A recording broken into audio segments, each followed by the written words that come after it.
Before the cities came, the silence. Before the kings came the land. England in the 11th century was a country of forests, marshes, and quiet farms, a place where most people would never travel more than a few miles from where they were born, where the loudest sound on most days was the wind moving through wheat or the slow turning of a wooden mill wheel beside a slow-moving river. The land itself was old, far older than the people who lived on it. Granite hills rose in the west and north. Chalk downs rolled across the south. In the east, the land fell flat toward the marshes and the cold gray sea. Between them stretched the great forests: Sherwood, Epping, the New Forest, the Forest of Dean, names that would one day belong to legends. In the 11th century, they were simply the places where the wild things lived. The climate was kind, or kinder than it would become. For nearly 300 years, England had been warming. Historians call this period the medieval warm period. Summers were long, winters were mild. Vineyards grew as far north as Yorkshire. Wheat ripened in fields where centuries later only oats and barley would survive. The harvests were good. The people lived. The villages grew. But the warmth would not last forever. Most of the population lived in small farming communities, perhaps 200 souls, sometimes fewer. A cluster of timber and thatch houses gathered around a stone church and a wooden manor hall. Around the village lay the open fields, divided into long, narrow strips, each one worked by a different family. Beyond the fields, the common pasture. Beyond the pasture, the woods. And beyond the woods, the next village, often a day's walk away, sometimes more. There were towns, but they were small. London held perhaps 10,000 people. Winchester, York, Norwich, Lincoln, Bristol, each one a cluster of wooden houses pressed close inside old Roman walls. The Romans had built those walls 1,000 years before. By the 11th century, no one alive remembered how. The stones were simply there, cold, solid, useful.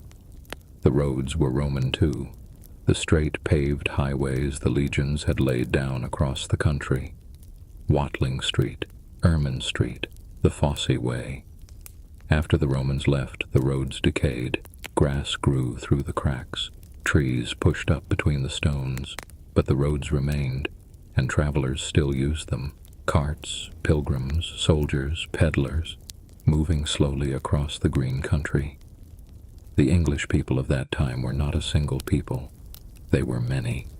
The descendants of the Britons in the west, the Anglo-Saxons in the south and east, the Danes and Norsemen in the north, settled there during the long Viking centuries. They spoke different dialects, worshipped in different ways, followed different lords, yet they shared a language, Old English, a rough, strong, musical tongue, the language of the great epic poem Beowulf, the language of King Alfred, the language of the laws and the prayers and the songs sung in the longhouses on winter nights. And they shared a king. In the year 1066, that king was Edward, called the Confessor, a quiet, deeply religious man who had ruled England for 24 years. He had spent much of his life in Normandy, across the sea in France. He had no children, no heir, and as he grew older, the question of who would follow him began to weigh on the kingdom. In January of 1066, Edward died. The Witan, the council of English nobles, met in Westminster. They chose Harold Godwinson, the most powerful English earl, a warrior, a leader, a man who knew the land and the people. On the day Edward was buried, Harold was crowned king. He would wear the crown for less than 10 months. Across the sea, 2 other men believed the crown of England belonged to them. The first was Harald Hardrada, the King of Norway, a giant of a man, a veteran of wars in Sicily and Constantinople. Hardrada claimed the throne through an old agreement made decades before. He gathered a fleet, 300 ships. He sailed for England. The second was William, the Duke of Normandy, a cousin of the dead King Edward, a man known across Europe for his cold patience and his ruthless ambition. William claimed that Edward had promised him the throne. He claimed that Harold himself had once sworn an oath to support him. He gathered his own fleet on the coast of France. He waited for the wind. In September, Hardrada's ships landed in the north. The Vikings sacked the town of Scarborough. They marched on York. King Harold was in the south, watching the channel, expecting William. When word came of the northern invasion, Harold turned his army around and marched 200 miles in 4 days, a speed that even his own men found difficult to believe. On the 25th of September, Harold's army met Hardrada's at a place called Stamford Bridge. The battle was short. The Vikings were caught unprepared, many of them without their armor in the late summer heat. Harold's housecarls broke their lines. Harold Hardrada died with an arrow through his throat. The age of the Vikings, which had shadowed England for 2.5 centuries, ended that afternoon on a quiet bridge in Yorkshire. 3 days later, the wind changed in the Channel. William's fleet sailed, 700 ships, 7,000 men, knights, archers, infantry, horses, supplies. They landed at Pevensey on the south coast on the 28th of September. They built a wooden fortress on the beach. They began to wait. Harold was still in the north, recovering from one battle. Now he had to fight another. He marched south, another 200 miles. He gathered men as he went. By the time he reached London, his army was exhausted. He did not stop to rest. He marched on. On the 14th of October, 1066, the two armies met 7 miles north of Hastings, on a low ridge of ground called Senlac Hill. The battle began in the morning. Harold's English army held the high ground. They formed a shield wall along the ridge, solid, disciplined, the same kind of formation the Anglo-Saxons had used for 500 years. Below them, William's Normans advanced in 3 lines. Archers in front, infantry behind, knights on horseback at the back. The Normans attacked the shield wall. They were thrown back. They attacked again. They were thrown back again. The English held the ridge, hour after hour, through the morning, into the afternoon. Then something happened. The accounts differ. Some say a section of William's army began to retreat, perhaps in panic, perhaps as a planned trick. Some of the English broke ranks and chased them down the hill. Once they had left the shield wall, they could not get back. The Norman cavalry turned on them and cut them down. The shield wall was weakened. The line began to break. By evening, King Harold was dead. The chronicles say he fell with an arrow in his eye, though historians still debate the truth of that detail. His brothers were dead. His housecarls were dead. The English nobility who had stood with him on the ridge were dead or scattered into the dusk. The battle was over. England had a new king. William of Normandy marched slowly on London. He took his time. He burned villages along the way. He let the rumor of his coming run ahead of his army. By the time he reached the city walls, the English nobles who remained had decided not to fight. On Christmas Day, 1066, in Westminster Abbey, William was crowned King of England, the same abbey where Harold had been crowned less than a year before. The new king began to remake the country. The first thing William did was build castles. Wooden castles at first, quick to raise. A high mound of earth called a motte, with a wooden tower on top. Below it, a fenced yard called a bailey. Inside the bailey, the stables, the kitchens, the soldiers' quarters. These were not the great stone castles that would come later. They were rough, practical, functional, built in days, not years, and built everywhere. The Normans built castles in every major town, in every region, in every place where the English might gather to resist. The English did resist, in the north, in the fens of East Anglia, in the west. For 5 years after Hastings, the rebellions came and were put down. The Norman response was harsh. In the winter of 1069 and 1070, William marched into the north of England with his army and destroyed everything.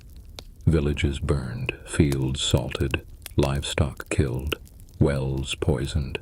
The chronicles call it the harrying of the North. By the time it was over, perhaps 100,000 people had died of starvation. The land between York and Durham was empty. Travelers said you could walk for days and see no living thing, no house standing, no smoke rising, only ruined walls and the wind. It took a generation to recover. While the north lay empty, William turned to the business of organizing his new kingdom. He divided the land. Almost every acre that had belonged to the English nobility was now given to Norman lords. The old earls were dead or in exile. The new lords were William's companions from Normandy, men who had fought beside him at Hastings, men who had loaned him ships, men who owed him loyalty. They received vast estates, whole counties, hundreds of villages. In return, they swore an oath to William, to serve him, to fight for him, to send him soldiers when he called. This was the system the Normans brought with them, the system that would shape England for the next 4 centuries. It was called feudalism. At the top stood the king. He owned, in theory, all the land in the kingdom. Below him stood the great lords, the barons. They held large parcels of that land as the king's tenants. Below them stood the lesser lords, the knights. They held smaller parcels from the barons. Below them stood the peasants. They worked the land itself. Every level owed something to the level above. The barons owed military service to the king, so many nights for so many days a year. The knights owed military service to the barons. The peasants owed labor and a share of their crops to the knights. Everyone was bound to someone. Everyone owed something to someone else. The whole society was a great chain of obligations, running from the smallest village field all the way up to the throne in Westminster. It worked. Slowly, imperfectly. But it worked. 20 years after the conquest, William wanted to know exactly what he had won. He wanted to know how much land, how many villages, how many oxen, how many mills, how many pigs, how many men. He wanted to know what every acre of England was worth, so that he could tax it. In the year 1085, at his Christmas court in Gloucester, William ordered the survey. Commissioners were sent out across the country. They visited every county, every hundred, every village. They asked questions. Who held this land before the conquest? Who holds it now? How many plows are there? How many slaves? How many free men? How much woodland? How much pasture? How much meadow? How many mills? How many fish ponds? What is the value of the land today compared to 20 years ago? The answers were recorded, in Latin, in neat columns of script. The records were bound into 2 great volumes. Together they came to be called the Domesday Book. Because, as one chronicler wrote, the survey was as final and unappealable as the Last Judgment. Doomsday, the day of reckoning. The Domesday Book survives. It is still kept in the National Archives, in a quiet room outside London. 800 years old, the ink still readable, the names still legible, the names of villages that no longer exist, the names of men and women who lived and worked and died in places long ago covered by grass. It contains the names of more than 13,000 settlements. It records the holdings of more than 270,000 individual landholders. It lists almost 6,000 mills, more than 25,000 plows, tens of thousands of pigs and sheep and cattle. It is the most complete picture of any medieval kingdom anywhere in Europe. It is the foundation of all later English history, and it tells, in its quiet columns, a single story. The story is this. In 1066, the land was held by Englishmen. By 1086, it was held by Normans. In a single generation, the entire ruling class of the country had been replaced. The old nobility was gone. The old names, the old families, the old language of the court, replaced by new names, new families, a new language. French, the language of the Normans, the language that would be spoken in the royal court for the next 300 years. But the people who worked the land were the same. The peasants who tilled the fields in 1086 were the same families who had tilled them in 1066. They were the same English peasants. They spoke the same English language. They prayed in the same English churches. They lived in the same English villages. What changed was who they owed. A peasant who had once owed his labor to an English thane now owed it to a Norman knight. A village that had once paid its taxes to an Anglo-Saxon earl now paid them to a baron from Caen. The work was the same. The fields were the same. The sky was the same. Only the Lord above them was new, and the Lord above them, more often than not, did not speak their language, did not know their names, did not visit the village more than once or twice a year. He lived in his castle. He spoke French to his stewards. He rode out to hunt in his own forests and back again. The peasants saw him from a distance. They bowed when he passed. They handed over their grain when his men came to collect it, and then they went back to work. This was the world that the Normans built, a world of castles and silent fields, a world where two languages lived side by side, a world where a wooden plow still cut the same furrows it had cut 1,000 years before, but where the man holding the rights to that furrow was a foreigner from across the sea. It was not a happy world. Not at first, but it was a stable one. The chaos of the conquest gave way slowly to order. The castles rose, the villages settled, the fields grew their wheat, the seasons turned, and year by year the descendants of the conquerors and the descendants of the conquered began slowly to become a single people. It would take centuries. It would take the long pull of time. It would take the marriages of Norman lords to English women. It would take the slow blending of the two languages into something new, something that would eventually be called Middle English, the language of Chaucer, the language that would one day, 6 centuries later, become the language of Shakespeare, the language now spoken across half the world. But in the years right after the conquest, none of that future was visible. There were only the new castles on the hills, the new lords in the halls, the new prayers in the old churches, and the wind moving across the open fields the same as it had moved before, the same as it would move after. By the time William the Conqueror died in 1087, England was changed forever. He died in France. He was 59 years old. He had ruled for 21 years. The chroniclers wrote that he had grown so heavy that his body would not fit into the stone coffin prepared for it. They had to force him in. The skin split. The mourners fled the church from the smell. It was, the chroniclers said, an undignified end for a man who had taken a kingdom. He left his lands to his sons, England to one, Normandy to another. The conqueror's family would quarrel over the inheritance for years. They would fight wars. They would betray each other. The Norman line would rule England for another 70 years. Then it would pass to a new family, the Plantagenets, the longest ruling royal dynasty in English history. But that is a story for another chapter. For now the story rests at the close of the 11th century. In a quiet village somewhere in Wessex or Kent or Yorkshire where the last light of evening is fading on the thatched roofs. where the cattle are being brought in from the pasture, where a single bell is ringing slowly from a stone church tower, where a peasant family is sitting around a low fire, eating a simple meal of bread and pottage before the long sleep of a medieval night. The land is quiet. The fields are dark.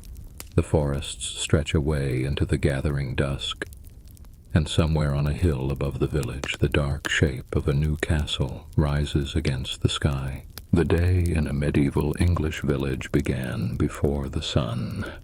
In the long hour before dawn, when the sky over the fields was still gray and the stars were fading one by one, the first sounds began to move. A rooster in a small yard, a dog stirring under a wooden bench, the slow scrape of a wooden door opening, the quiet rustle of someone reaching for clothes left folded on a low stool by the fire. The fire itself had burned down to embers during the night. The first task of the morning was to wake it. A small bundle of dry straw, a few sticks of kindling, a few quiet breaths over the warm ashes until a thin line of smoke rose, then a flame, then a fire to boil the day's first water. This was the world of the medieval peasant. For most of the people of medieval England, and most of the people of medieval Europe, this was the entire shape of life. The village, the fields, the forest beyond, the slow turning of the seasons, the slow turning of the days. To understand that world, it is necessary first to understand the manor. The manor was the unit of land that organized almost all of rural medieval England. It was not the same as a village. Sometimes one manor contained one village. Sometimes it contained several villages. Sometimes a single village was divided between 2 or 3 different manors. But the manor was always the legal frame. It was the parcel of land held by a single lord, the estate from which he drew his living, the territory over which he held authority. At the center of the manor stood the manor house. In the years after the Norman conquest, this was usually a long timber hall with a thatched roof and a high stone chimney. In later centuries, as the country grew richer, it would become a stone building with glazed windows and many rooms. The manor house was where the lord lived when he was at home. It was where his stewards kept his records. It was where his peasants came to pay their rents, to settle their disputes, to be judged when they broke the rules.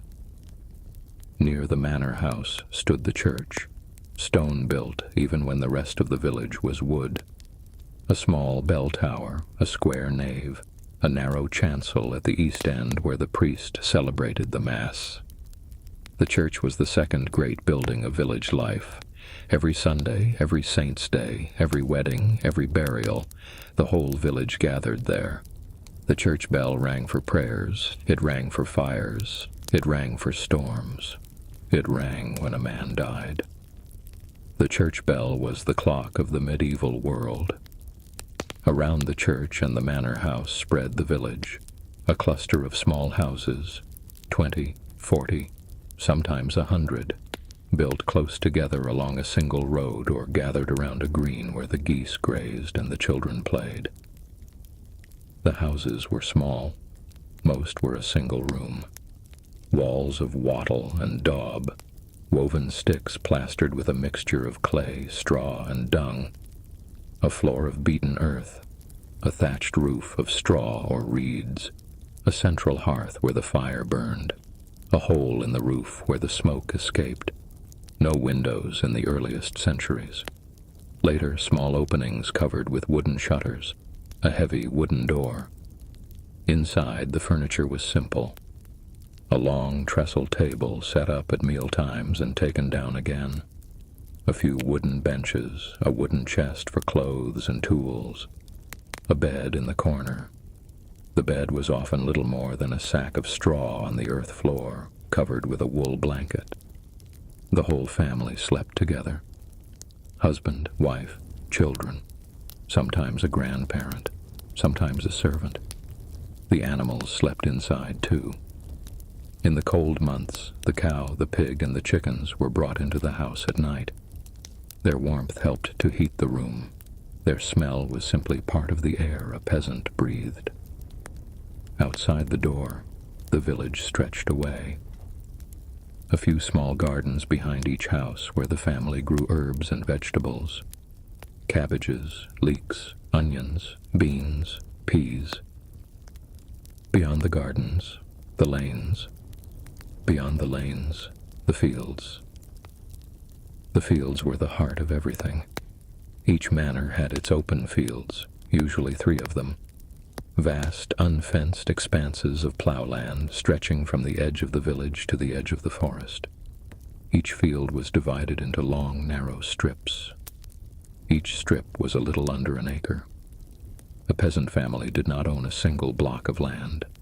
They held many strips scattered across all 3 fields. 1 strip in the north field, 2 strips in the south field, 1 strip in the east field, a strip here, a strip there, mixed in with the strips of their neighbors. It was a strange system, inefficient by the standards of any later age, but it had its logic. By scattering each family's strips across the manor, the good soil and the bad soil were shared. The high ground and the low ground were shared. The risk of a bad harvest in one corner was spread across many families. When one strip failed, others might succeed. No one was rich, but no one was completely ruined. The 3 fields rotated. Each year 1 field grew wheat or rye. The winter crop, planted in autumn, harvested the following summer. Another field grew oats, barley, peas, or beans. The spring crop, planted in spring, harvested in late summer. The 3rd field lay fallow, untilled, resting. The animals grazed on it. Their manure restored the soil. The next year, the rotation moved on. The wheat field became the fallow field. The fallow field became the spring crop field. The spring crop field became the wheat field. Year after year, generation after generation, the same slow circle of work and rest. The plow was the central tool of the year. It was not a small thing. The medieval heavy plow was a great wooden frame on wheels with an iron blade that cut the soil, an iron coulter that turned the slice over, and a long pole stretching forward to which the oxen were yoked. It took 8 oxen to pull a fully loaded plow, sometimes 6. Sometimes a few horses added in. Most peasant families could not own 8 oxen on their own, so they shared. A team would be assembled from the animals of several families. The men of those families would take turns at the handles. The strips of those families would be plowed in order. Plowing began in the autumn, slow, heavy, the ox team moving down the long furrow at the speed of a walking man, the wet earth peeling back in a single dark wave. A good plowman could turn an acre in a day, 2 acres in the long days of spring. The work was hard. The weather was often cold. The smell was the smell of wet soil and ox sweat and old leather and wood smoke from the village fires drifting across the fields. After the plow came the harrow, a wooden frame fitted with iron teeth dragged across the broken soil to smooth it. Then the seed, scattered by hand from a cloth bag slung at the waist. A peasant walked the length of the strip, throwing the grain in slow handfuls, his eyes on the wind, his fingers moving in a rhythm older than any kingdom. Then the long wait. Through the winter, the seed lay under the cold soil. Through the spring, the green shoots came up. Through the early summer, the stalks grew tall and the heads began to fill. Through the long, warm days of July, the grain ripened toward the gold that meant the harvest. The harvest was the most important moment in the year. For 3 or 4 weeks at the end of summer, every man, woman, and child in the village worked from dawn to dusk. The grain had to be cut before the weather turned. A heavy rain in the wrong week could ruin a whole year's work. A storm could flatten the crop. A frost could split the grain. The pressure of those weeks was immense. The village seemed to hold its breath until the last sheaf was bound and the last cart was loaded and the last load was brought safely into the barn. The work itself was hard. Men with sickles bent down the rows of standing grain, cutting it close to the ground. Women and children followed, gathering the cut stalks, binding them into sheaves with twists of straw, stacking the sheaves into shocks in the field to dry. Behind them came the gleaners, the poorest of the village, the old, the widowed, the crippled. They were allowed to walk through the cut field afterward and pick up the loose grains that had been missed. By the right of gleaning, they survived the year. When the sheaves were dry, they were carried to the barn, the Lord's barn first. A peasant did not get to keep all the grain he grew. A share went to the Lord as rent. Another share went to the church as the tithe, a tenth of everything: wheat, barley, oats, lambs, cheeses, honey, even fish if a stream ran through the manor. The tithe was the church's right. It paid for the priest. It paid for the upkeep of the building. It paid for the candles, the cloth, the wine for the Mass. After the Lord and the church had taken their shares, the rest went to the peasant family. It was rarely much, enough to feed them in a good year. Not enough in a bad year. A bad year meant hunger. 2 bad years in a row meant starvation. The peasants knew this. They watched the sky. They watched the wind. They prayed. After the grain came the threshing. The sheaves were laid out on the barn floor.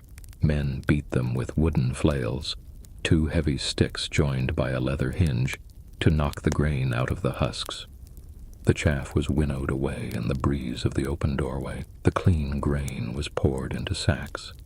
The sacks were stored on raised floors, away from the rats and the damp. The straw that remained was kept too. Bedding for the animals, thatch for the roofs, stuffing for the mattresses. Nothing was wasted in a medieval village. Nothing was ever wasted. The harvest was followed by autumn, the killing season. Most animals could not be fed through the winter. There was not enough hay, so most pigs and many cattle were slaughtered in November. Their meat was salted, smoked, hung in the rafters of the houses. Through the cold months, a family ate slowly through what they had preserved in autumn. The smell of wood smoke and salt pork seemed to settle into the wool of every winter cloak. The peasant's diet was simple. Bread was the center of everything. Dark, heavy, made from rye or barley or a mixture of grains. The white wheat bread of the Lord's table was rarely seen on a peasant's table. The bread of the poor was coarse, dense, sometimes flecked with bits of husk and grit. It was eaten with everything: soaked in soup, spread with cheese, dipped in ale. The main meal of the day was pottage, a thick stew of grain, vegetables, and whatever scraps of meat or bone could be found. It simmered all day in an iron pot over the fire. The family added to it as ingredients became available. They ate from it for breakfast. They ate from it for supper. The pot was almost never empty. Cheese was common, made from the milk of cows, ewes, or goats, stored in cool corners of the house, eaten in small wedges with bread. Butter was a luxury. So was fresh meat. Eggs were valued. A peasant family might keep 6 hens. Ale was the everyday drink, brewed at home from barley malt and water and a few herbs, weaker than the ale of later centuries, less alcoholic, more like a thin-grained soup that quenched thirst and provided calories. Children drank it. Adults drank it. It was safer than the water from the village well, which often carried sickness. Wine was for the rich, for the lord, for the priest, for special feasts. A peasant might taste wine once a year, on a saint's day, when the Lord opened a barrel for the whole village. The clothes of the peasants were as simple as their food. A man wore a long tunic of rough wool belted at the waist, long woolen hose like loose trousers, a leather belt with a small pouch, a leather pair of shoes sewn at the seams, often with wooden soles. In cold weather, a heavy wool cloak, hooded, fastened with a pin at the shoulder. On the head, a small cloth cap. The colors were the colors of natural dyes: brown, gray, faded green, pale yellow. Bright colors were expensive. They belonged to the lord's wife in the manor house, not to the women in the village lanes. A woman wore a long woolen gown over a linen undergarment, a cloth apron tied at the waist, a linen veil or wimple over her head. She did not show her hair in public after she was married. The veil was the sign of a married woman. The apron was the sign of work. There was almost no underwear in the modern sense. A linen shirt, perhaps, against the skin under the wool. Nothing beneath. The shoes wore out quickly. The clothes wore out slowly. Every garment was mended and patched and remended until it could not be worn any longer. Then it was cut down for a child. Then it was cut into rags. Then the rags were used to plug holes in walls. Nothing was thrown away. There was nowhere to throw it. This was the rhythm of the village, the same rhythm in every part of England, the same rhythm in every part of Europe. Plowing in autumn, sowing in spring, harvest in late summer, slaughter in November. The fire in the center of the room, the bread in the wooden bowl, the animals warm against the wall through the long nights, the bell of the church ringing for matins, the bell of the church ringing for vespers, the bell of the church ringing for the dead. The village was a small world, but it was a complete world. A peasant born in such a place might spend his entire life within a few miles of his birthplace. He might never see the sea. He might never see a city. He might never meet anyone from outside his own valley. The names of the kings, far away in Westminster, were spoken sometimes around the fire. But the kings themselves were as distant as the saints in the painted glass of the church. They lived in another world entirely. The peasant lived in this one. And the work continued, day after day, year after year, generation after generation. The plow cut the same furrows. The seed fell into the same earth. The grain rose under the same sun. The bread came out of the same ovens. The bells rang from the same towers. The cattle came in at dusk along the same lanes. The fires burned in the same hearths. For 1,000 years this was the life of nearly every English man and woman who ever lived. For 1,000 years this was the world. And somewhere above it, on a hill, the dark shape of a stone castle rose against the sky. Above the village stood the castle. In the early years after the Norman conquest, the castle was a simple thing, a mound of earth raised by hand. A wooden tower set on top of the mound, a wooden palisade running around the base, a ditch dug in a wide circle outside the palisade. The whole structure could be built in a few weeks. A few hundred men, a few wagons of timber, a few barrels of nails. In a month, where there had been only a meadow, there now stood a fortress. These were the motte and bailey castles. The motte was the mound. The bailey was the enclosed yard. The Normans built them in their hundreds across England in the years after Hastings. Wherever a Norman lord received an English estate, he raised a castle on the highest ground. Sometimes inside an existing town, sometimes on a cleared hilltop above a village, sometimes on the bend of a river, always in a place that could be defended, always in a place from which the surrounding land could be watched. The wooden castles did not last. Wood rotted, wood burned. Wood was vulnerable to fire arrows and patient besiegers. Within a generation, the Normans began to rebuild their castles in stone. The stone castle was a different kind of structure entirely.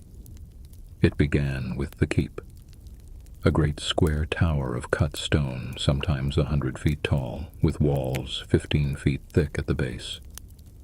The keep stood at the center of the castle. It was the strongest building. It was the last place of retreat if the outer walls were lost. Its lower floor was a vaulted basement used for storage. Its main floor, reached by an outside stair, held the great hall. Above the hall were the chambers of the lord and his family. At the top, a parapet walk, from which watchmen could see for miles across the countryside. Around the keep ran the inner wall, stone, 20 or 30 feet high, punctuated by round or square towers at intervals. Inside the inner wall was the inner bailey, the most secure part of the castle. Here stood the chapel, the kitchens, the storerooms, the well. Beyond the inner wall, in many castles, ran a second wall, the outer wall, lower than the inner, forming a second enclosed yard, the outer bailey. Here stood the stables, the workshops, the barracks of the soldiers, the lodgings of the servants. A castle of this kind was not a single building. It was a small fortified town. The gate was the most dangerous point. It was protected by a gatehouse, a heavy block of stone above the entrance with chambers from which boiling water and stones could be dropped on attackers. Within the gatehouse passage ran a portcullis, a heavy iron grill that could be dropped down at a moment's notice to seal the entrance. Behind the portcullis stood thick wooden doors banded with iron. Sometimes there were 2 portcullises, sometimes 3. An attacker who broke through one might find himself trapped between 2 more, with arrows raining down from murder holes in the ceiling above. Beyond the gatehouse, outside the wall, lay the moat, a wide ditch often filled with water. Sometimes it was diverted from a nearby stream, sometimes it was simply a dry ditch lined with sharpened wooden stakes. The moat made it impossible to bring siege ladders or battering rams close to the walls. Beyond the moat, the bridge, sometimes a wooden bridge that could be pulled up, sometimes a drawbridge hinged at the inner end that could be raised against the gatehouse to seal the castle entirely. This was the medieval castle in its developed form. The Tower of London, Windsor, Dover, Caernarfon, Conwy. Their names still echo across the country. Their stone walls still stand. 800 years after they were raised, they are still some of the strongest buildings in England.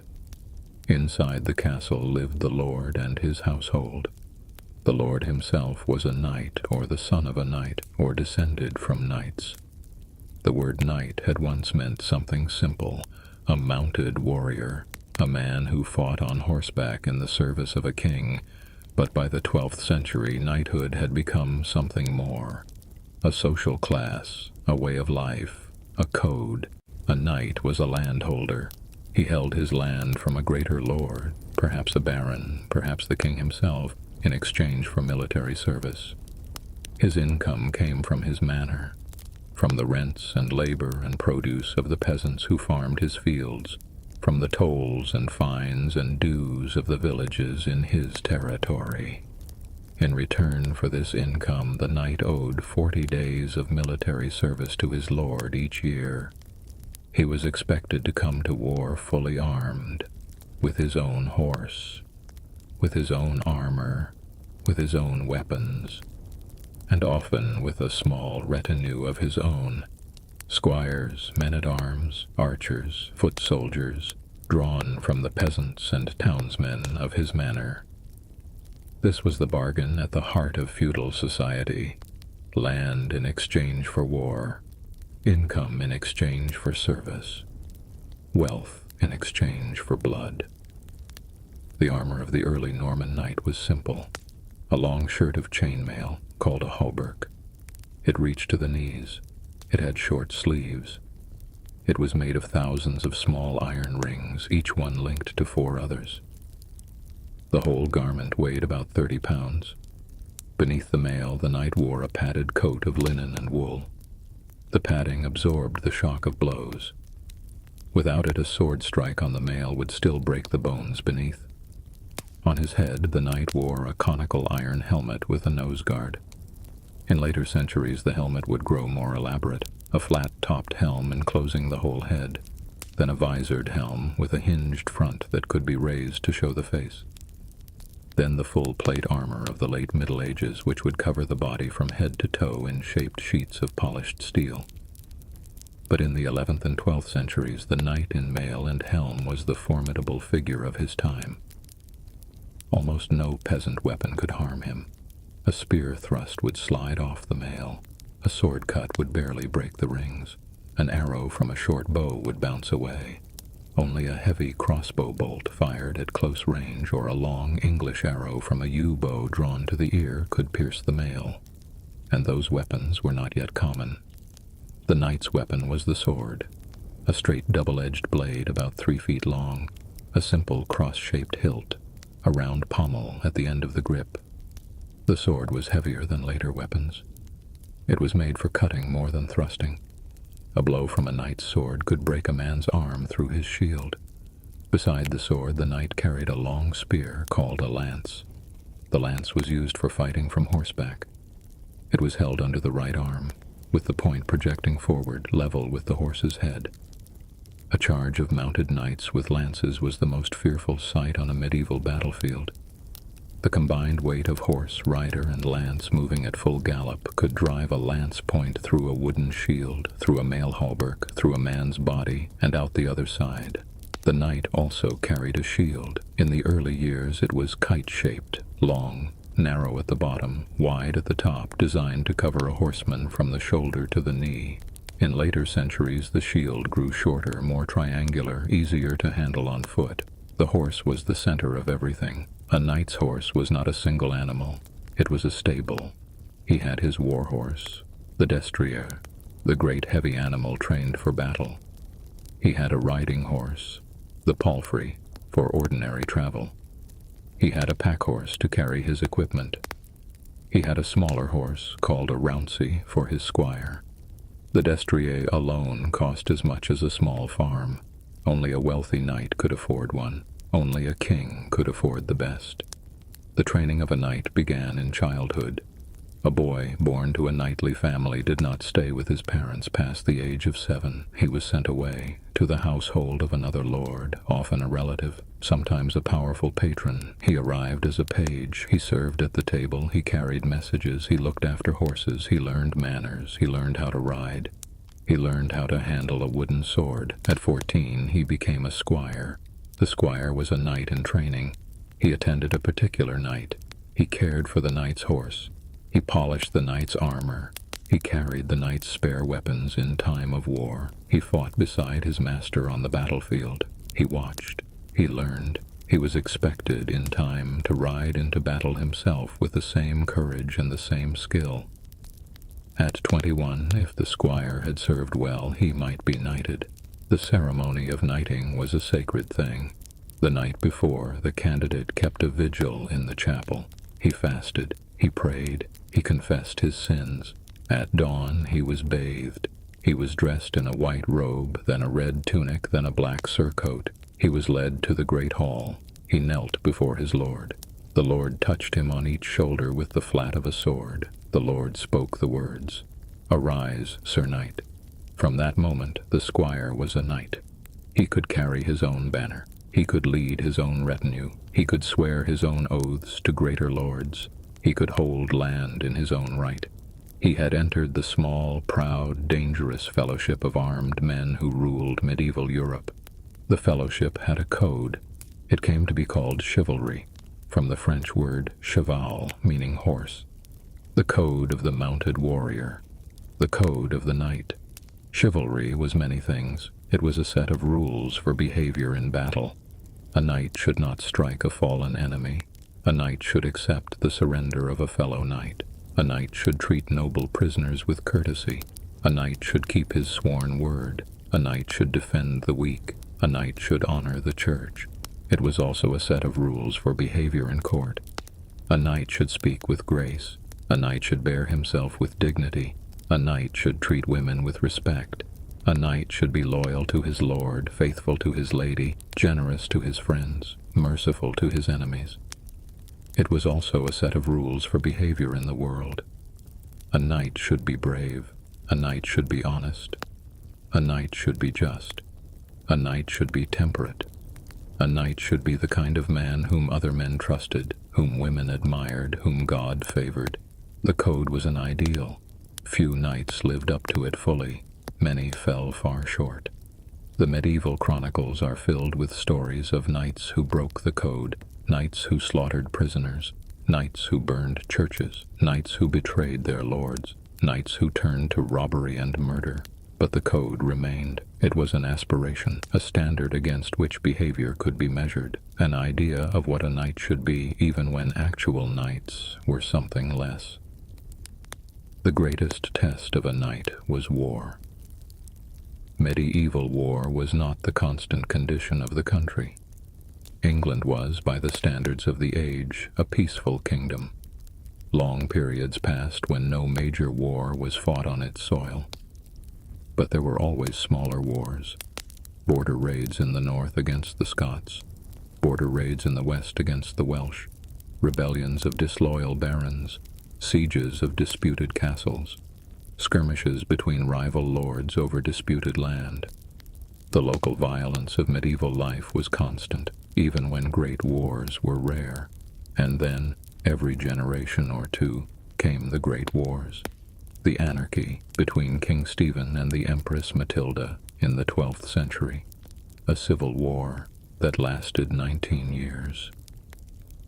The chronicles called it the time when Christ and his saints slept. The wars of King John, who lost Normandy to the French and faced rebellion at home.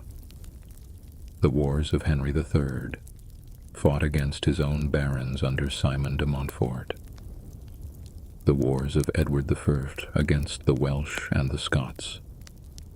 The wars that built the great castles of Wales, Caernarfon, Conwy, Harlech, Beaumaris, and that brought the figure of William Wallace into history. The wars of Edward III and the Black Prince against France. The opening of what would become the 100 Years' War. The wars that produced the great victories of Crécy and Poitiers. The wars in which the English longbow first changed the world. The Wars of the Roses in the 15th century. 30 years of civil war between the houses of Lancaster and York. The slow exhaustion of the medieval English nobility. In all these wars, the knight was the central figure. He fought on horseback. He fought in mail or in plate. He fought with sword and lance and dagger. He fought for honor. He fought for land. He fought for the king who had given him his estate. He fought for the lord whose vassal he was. He fought because it was what he had been trained to do since the age of 7. And he died. The chronicles do not always say how many, but the numbers, where they can be counted, are heavy. Half the English nobility, by some estimates, was killed in the Wars of the Roses. Whole knightly families simply vanished. Their lines ended on muddy battlefields in Yorkshire and Kent. The medieval knight lived an honored life, but it was rarely a long one. Inside the castle walls in time of peace, the knight's life was different. He hunted. The forest belonged to him or to his lord. He rode out with hounds and horsemen and falcons. He took deer and boar and hare. The hunt was both a sport and a training for war. The skills of the chase, riding hard across rough country, controlling a horse with one hand while wielding a spear with the other, judging distance, judging timing, were the same skills that were needed on the battlefield. He held court. The lord of a manor was its judge. He heard the disputes of his peasants. He fined them for breaking the rules. He punished them for theft and assault. He recorded the births and deaths and marriages in the rolls of the manor court. He was, within his own small territory, the law. He kept hospitality. The great hall of the manor or castle was the center of social life. The lord's family ate there, so did his household. So did any traveler of equal rank who passed through. A passing knight, a passing priest, a passing merchant of substance, all could claim a meal and a bed for the night by the old code of hospitality. The hall would be lit by torches. The trestle tables would be set with bread and meat and wine. A minstrel might play in the corner. A jester might caper before the fire. Dogs would lie under the tables, waiting for scraps. He governed his lands. He collected his rents. He inspected his fields. He negotiated his daughters' marriages. He arranged his son's training in other households. He attended the king's court when summoned. He paid his taxes when required. He raised his levies when called to war. This was the life of the knight, half warrior, half landowner, half judge, the figure who stood between the king above and the peasants below, the figure who held the kingdom together by the network of his oaths and his obligations and his armed retainers and his stone-walled castles. For 4 centuries England was a kingdom of knights. In the high windows of the great keep the candles burned late into the night, the lord at his table, the lady at her embroidery, the chaplain at his book, the hounds asleep on the rushes, the fire dying slowly in the hearth. Outside, beyond the wall, beyond the moat, beyond the village in the valley below, the dark country stretched away under the stars. Forest, field, river, hill. The sleeping peasants in their thatched houses, the sleeping cattle in their stone byres, the sleeping owl in the hollow oak, the sleeping fox in the bracken. The bell of the chapel rang for Compline, the last service of the day. The knight bent his head, the lady bent her head. The chaplain spoke the old Latin words. Outside, the wind moved softly over the parapet, and the long medieval night drew on. Before there was a kingdom, before there was a king, there was a bell. In the quiet villages of medieval Europe, the day did not begin with the sun. It began with a sound. A single bronze note struck from a wooden tower carried across fields still wet with dew. The bell did not ask for attention. It simply marked the hour, and the people, half asleep beneath wool and straw, understood. That sound came from the parish church. A small building of stone or timber, often no larger than a barn, sat at the center of the village like the still point of a slow wheel. It held no treasures. It held only what mattered. For most people in medieval Europe, this church was the whole of the world that lay beyond their fields. They were born within sight of it. They were married beneath its arch. They were buried in the earth beside it. The same stones witnessed every generation. The same bell rang for every passing. That matters because in a world without clocks, the church measured time itself. The day was divided not into hours, but into prayers. Matins before dawn, lauds at first light, prime when the sun cleared the horizon, terce in the mid-morning, sext at noon, nones in the afternoon, vespers at sunset, compline before sleep. 8 quiet markers, drawn from the rule of an Italian monk named Benedict, written in the 6th century and followed for more than 1,000 years afterward. A peasant in a field, a baker in a town, a sailor on the river. All of them looked toward the tower when the bell rang, and all of them knew, without being told, what hour it was and what was expected of them. The parish was the smallest unit of medieval life. A few hundred people, a few hundred acres, 1 priest, 1 church, 1 graveyard. The priest in most places was not a distant figure. He was a man drawn from the same village he served. He spoke the same dialect. He worked his own small plot of land. He often could not read very well, and the Latin of his prayers came to him through memory, repeated since childhood, half understood but treated with care. He baptized infants in the same stone font where his own grandfather had been baptized. He blessed the harvest. He buried the dead. His duties were many, and his rewards were few. He received a portion of the village's produce, grain, eggs, sometimes a piglet, known as the tithe. 1/10 of all things grown or made. In return, he kept the church standing, the candles lit, the bell rung at its proper hours, and he kept the records. In some parishes, beginning in the late medieval centuries, the priest would write down the names of those baptized, those married, those buried. Small ledgers bound in leather kept in a wooden chest. These ledgers were often the only writing the village contained. They are, in many places, the only reason we know the village existed at all. Inside the church, the walls were not bare. They were painted, not in the careful realism of later centuries, but in broad, bright shapes. Saints, angels, scenes of judgment, the patient suffering of martyrs. These paintings were not decoration. They were instruction. For a population that could not read, the wall of a parish church was a kind of book. A book that did not turn its pages but waited year after year for whoever might look up. And they did look up. During long services in the cold of winter, with the smell of beeswax and damp wool in the air, a child could trace the figures of the wall and learn the story of the world from them. But the parish church was only the beginning.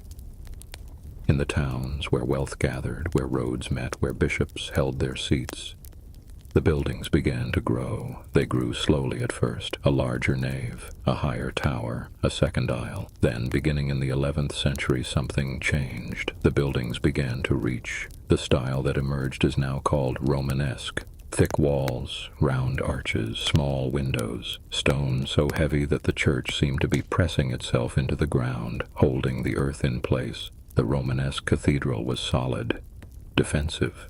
Its weight was its argument.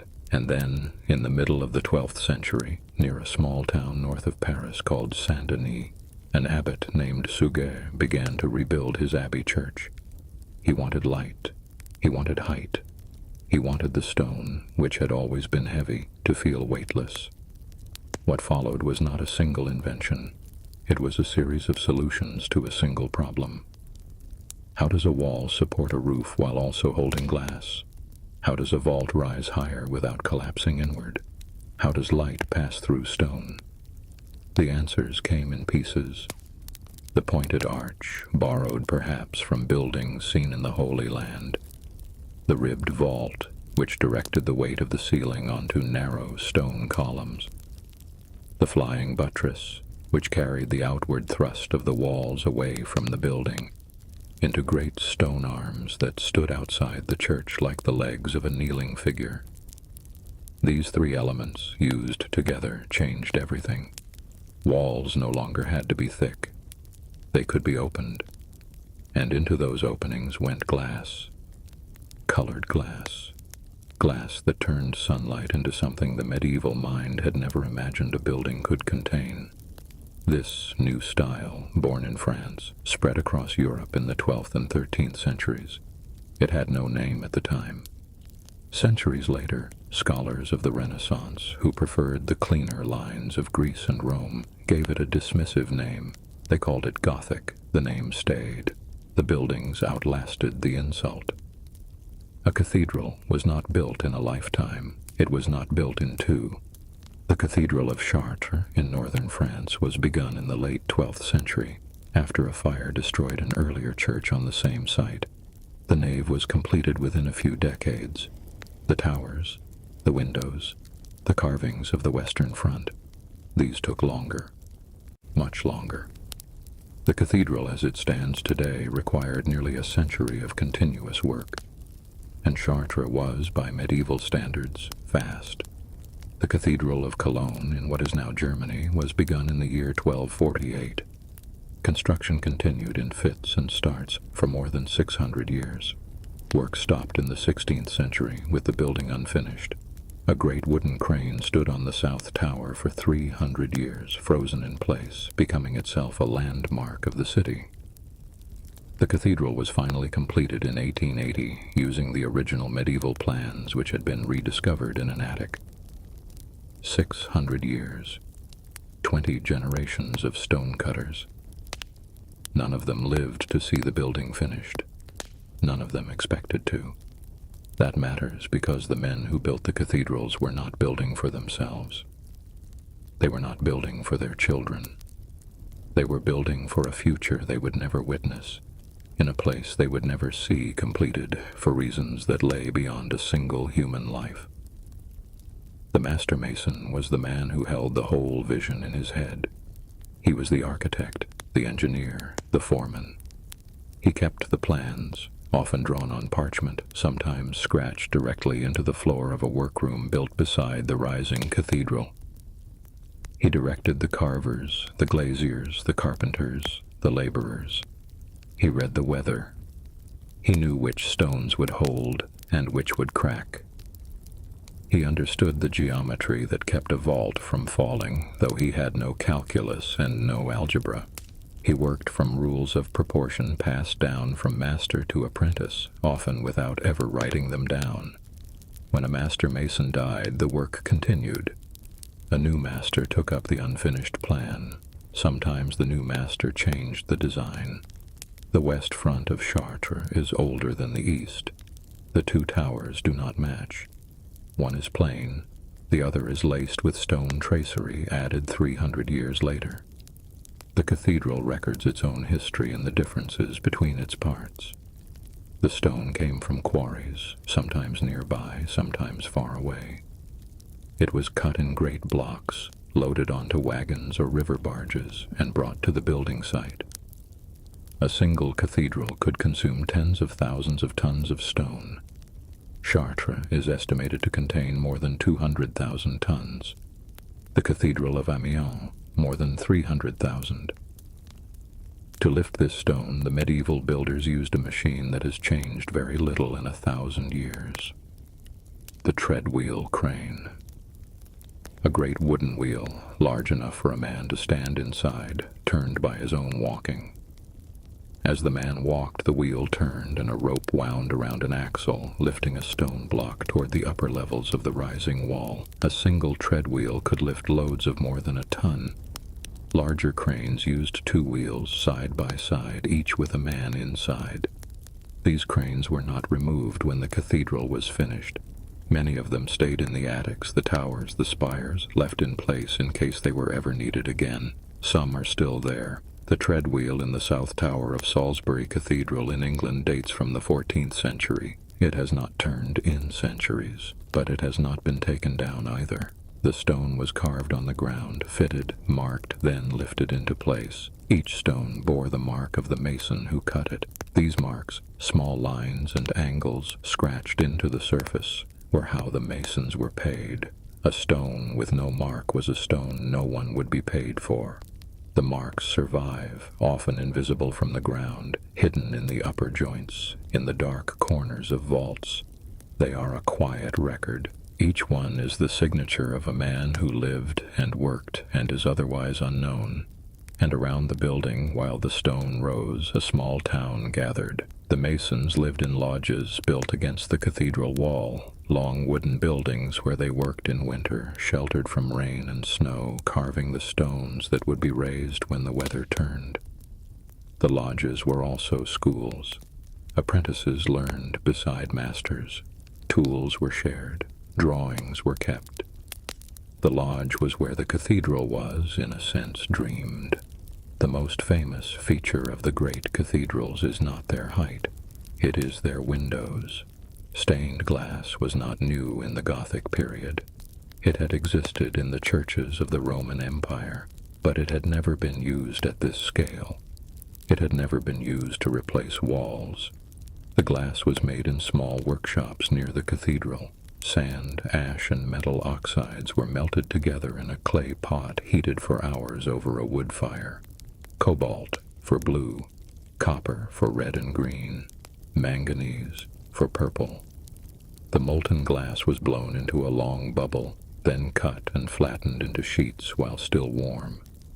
These sheets were broken into smaller pieces, fitted to a design, and held together with strips of soft lead. The result is glass that does not behave like modern glass. It is uneven. It is filled with tiny bubbles. The color is not painted on. The color is the glass itself, all the way through. When light passes through it, the light is changed. It becomes warmer, deeper, slower. The blue of the windows of Chartres is so distinctive that it has its own name. Bleu de Chartres. The Chartres blue. No modern glassmaker has been able to reproduce it exactly. The recipe was never written down. It was held in the memory of the men who made it. When those men died, the recipe died with them.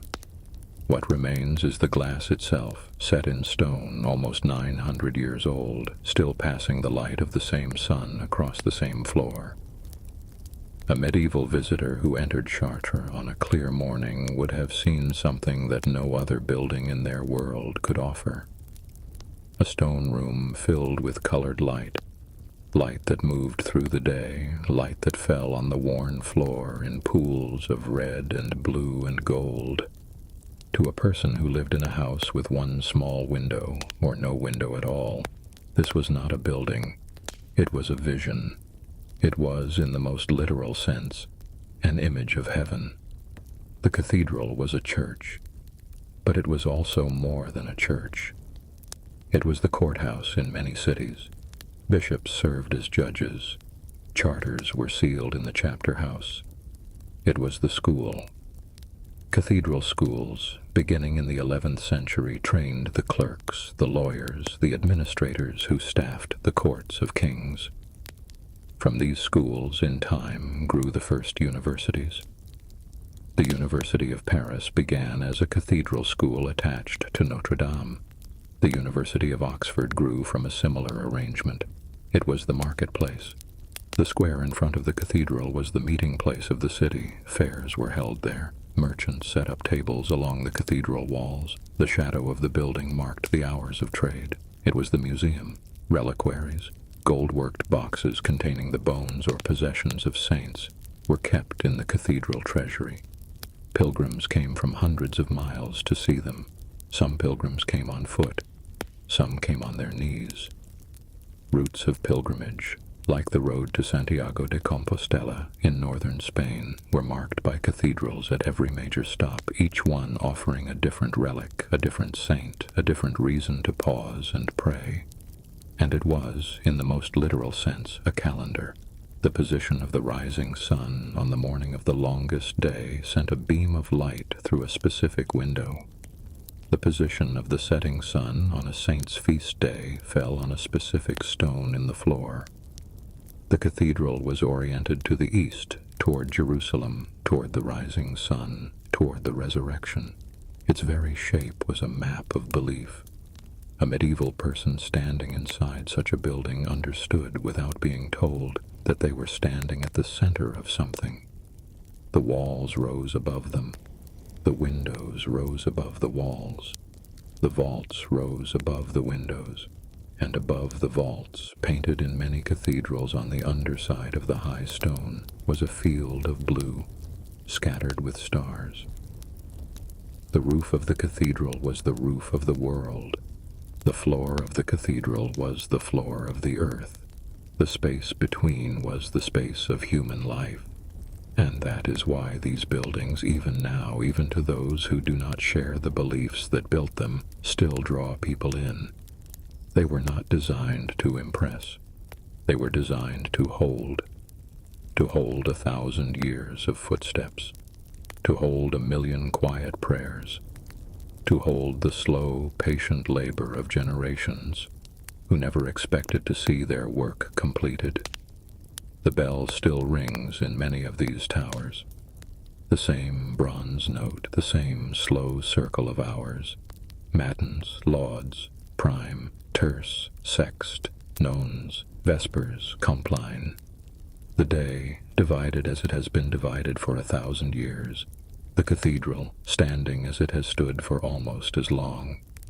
And the world, turning quietly beneath it. Follow Eyes of Earth for more ancient history. He was 7 years old when he left his mother's house. In the great halls of medieval Europe, this was not unusual. A boy of noble birth, the son of a knight or a lord, was not raised in his own home. He was sent away to another household, often a relative's, sometimes a distant one.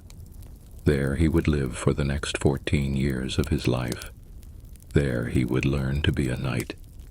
He arrived with a small bundle of belongings, a change of clothes, a wooden sword, perhaps, carved by a servant on the estate where he had been born. He would not see his mother again for a long time. He would not see his father unless his father came to visit. He would sleep on a straw pallet in a hall full of other boys, and he would rise before dawn to begin his work. That work, in the beginning, was simple. He was a page. He carried things. He poured wine at the high table. He learned to ride a small horse, then a larger one. He learned to clean armor without scratching it. He learned the names of the swords and shields and bridles and saddles in a household where these things were as common as bread, and he listened. He listened to the men around him who had once been pages themselves, who had grown into squires and then into knights. He listened to their stories. He learned without being taught directly what it meant to be one of them. That matters because a knight was not born. A knight was made by years of training, made by the slow accumulation of skills, of habits, of loyalties, made by a code that no one ever wrote down in full, but which every knight in his bones understood. At 14, the page became a squire. The word comes from the old French escuyer, meaning shield-bearer, and that, in the beginning, was the squire's main task. He carried the shield of the knight he served. He carried the lance. He carried the helmet. He led the war horse on foot while the knight rode the lighter palfrey, the traveling horse, between battles. A squire's life was not gentle. He rose before the knight. He prepared the knight's armor. He saddled the knight's horses, for a knight in war rode several, switching between them as one tired or was wounded. He sharpened the knight's sword. He repaired the knight's mail. He learned to read the small signs that meant a weapon was beginning to fail, a buckle was wearing thin, a stirrup leather was about to crack. And he trained, every day, with wooden weapons at first, then with blunted steel. He learned to ride at full gallop while holding a lance, aiming it at a small wooden target set on a post called a quintain. The quintain often had a counterweight on the back. If the squire struck it badly, the post would spin and the counterweight would swing around and knock him from the saddle. The bruises taught him faster than any instructor could. He learned to swing a sword from horseback. He learned to fight on foot, in armor, for hours, until his arms burned and his vision narrowed. He learned to fall without breaking his neck. He learned to mount a horse in full mail, which by the 13th century could weigh more than 50 pounds, distributed across his body in a way that made every movement an act of patient effort. By the time a squire was 18 or 19, he was, in most practical senses, already a soldier. He had fought beside his knight, perhaps in small skirmishes, perhaps in larger battles. He had killed, or been close to killing. He had been wounded, almost certainly. He had buried men he knew. And he was waiting for the day when he would be made a knight himself. The ceremony of knighthood, by the high Middle Ages, had become an elaborate ritual. It was not a single moment. It was a sequence, sometimes lasting more than a day. The night before, the squire would bathe. This was unusual. Bathing was not a daily practice in medieval Europe, and a full immersion in warm water was, for many men, a thing done only a handful of times in a lifetime. The bath was symbolic. It washed away the old life. It prepared the body for what came next. After the bath, the squire dressed in white, a white tunic signifying purity, a red robe over it signifying the blood he was now prepared to shed, black hose signifying the earth to which he, like all men, would one day return.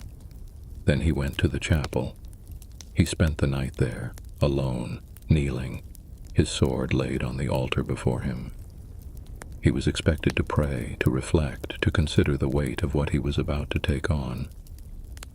The vigil could last from sunset to sunrise. In some accounts, the squire was not permitted to sit or to lean against the stone walls. He simply knelt in the dim light of a single candle while the night passed around him. What he thought about during those hours, no one recorded. The ritual demanded silence, and the silence was kept. But we can guess at some of it. He was leaving behind the years of being commanded. He was about to become a man who commanded others. He was about to take an oath that would bind him for the rest of his life. And the rest of his life, in an age of war, might not be long. At dawn, the priest came. The squire confessed. He received communion. The sword on the altar was blessed. And then he walked out into the morning light toward the hall where the ceremony itself would take place. A senior knight, sometimes a lord, sometimes the king himself, would stand before the squire. The squire would kneel. The knight would draw his sword, and with the flat of the blade would strike the squire lightly on the shoulder or on the side of the neck. This was the accolade, the blow that made a man a knight. It was not a violent blow.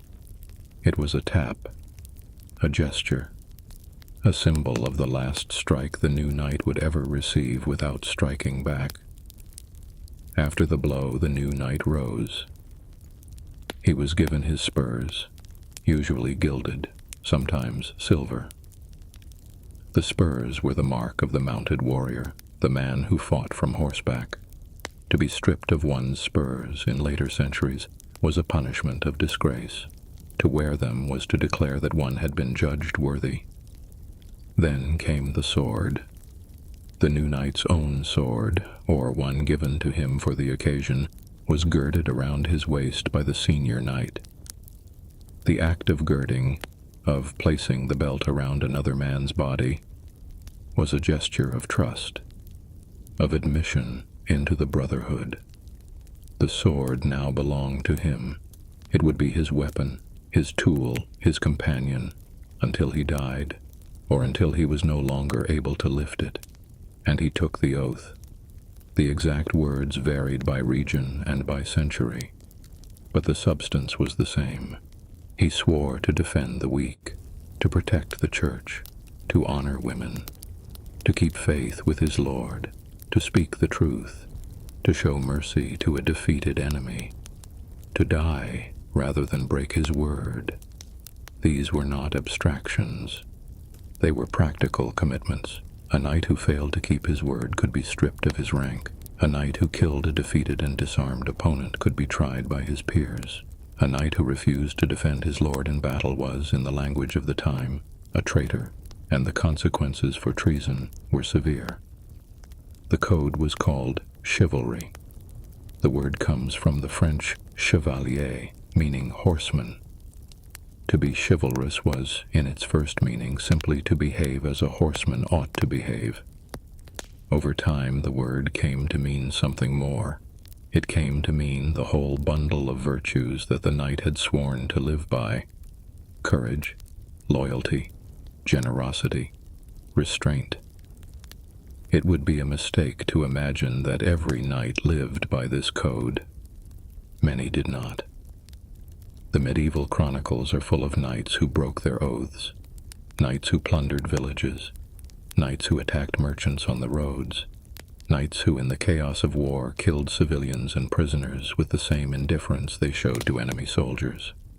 The 100 Years' War, fought between England and France from the 14th into the 15th century, was marked by long campaigns of chevauchée, raids designed to burn, loot, and starve the population of the enemy's countryside. The men who led these raids were knights. They had taken the oath, they had received the blow on the shoulder, and they rode through the fields of Normandy and Picardy, setting villages on fire. The code, in other words, was an ideal. It was not a description of behavior. It was a description of what behavior was supposed to be, and the gap between the two was wide. But the ideal mattered, even when it was not lived. It mattered because it gave the knight and the society around him a standard against which his actions could be measured. A knight who broke the code could be called out. A knight who upheld it could be praised. The code was a kind of mirror. It did not force men to be good. It allowed men to be judged. And in the later Middle Ages, as the great chivalric orders began to form, the Knights Templar, the Knights Hospitaller, the Order of the Garter, the Order of the Golden Fleece, the code took on institutional form. To enter such an order was to bind oneself by membership to the standards of the order. To violate them was to be expelled. The code grew teeth. It is from this period, the 12th and 13th centuries, that most of the romances of chivalry come, the stories of Arthur and his knights, the legend of the Round Table, the quest for the Holy Grail. These stories were not history, but they were not pure invention either. They were what the knights of the age wanted to believe about themselves. They were the code, written as adventure. A knight in full armor was, by the 14th century, one of the most engineered objects in Europe. The armor was made by specialists. Armorers worked in workshops that took years to establish and decades to master. The best of them, in the great centers of Milan and Augsburg and Nuremberg, were known by name. Their work bore their marks. A suit of armor from the workshop of Lorenz Helmschmidt of Augsburg, or from the Missaglia family of Milan, was an object of status as well as of war. The armor was fitted to the knight. Each piece was hammered into shape over an iron form, then adjusted to the body of the man who would wear it. A breastplate that did not fit could crack a rib. A helmet that sat wrong could blind the wearer. Armor was not bought from a shelf, it was commissioned, and it cost, in the high medieval centuries, more than most peasants would earn in a lifetime. The full suit weighed between 45 and 70 pounds, depending on the period and the design. This weight was distributed across the body in a way that made it possible, though not easy, to walk, to run, to mount a horse, to fight on foot for extended periods. The popular image of a knight being craned onto his horse is, with very few exceptions, a myth. A trained knight could vault into the saddle in full armor. He could roll, climb a ladder, swing a two-handed sword, all while wearing it. But the armor was hot. In summer, inside a closed helmet, the air grew thick. The eye slits were narrow. Sound was muffled. A knight in full plate, fighting in the sun, could overheat and collapse within an hour, even without being struck. Battles in the late Middle Ages were often paused for rest, for water, for the simple necessity of removing helmets and letting men breathe. The armor was also, in the end, beaten. The longbow, which the English used to devastating effect at Crécy in 1346 and at Agincourt in 1415, could punch through mail and weaker plate at close range. The crossbow could pierce armor at greater distances. And by the 15th century the firearm had arrived. Plate could be made thick enough to resist a musket ball, but only at weights that no man could fight in. The age of the armored knight, which had lasted nearly 400 years, was beginning to end. In the years when the knight was at his height, between the 12th and the 15th centuries, his skills were rehearsed in tournaments. The tournament began as a kind of practice war.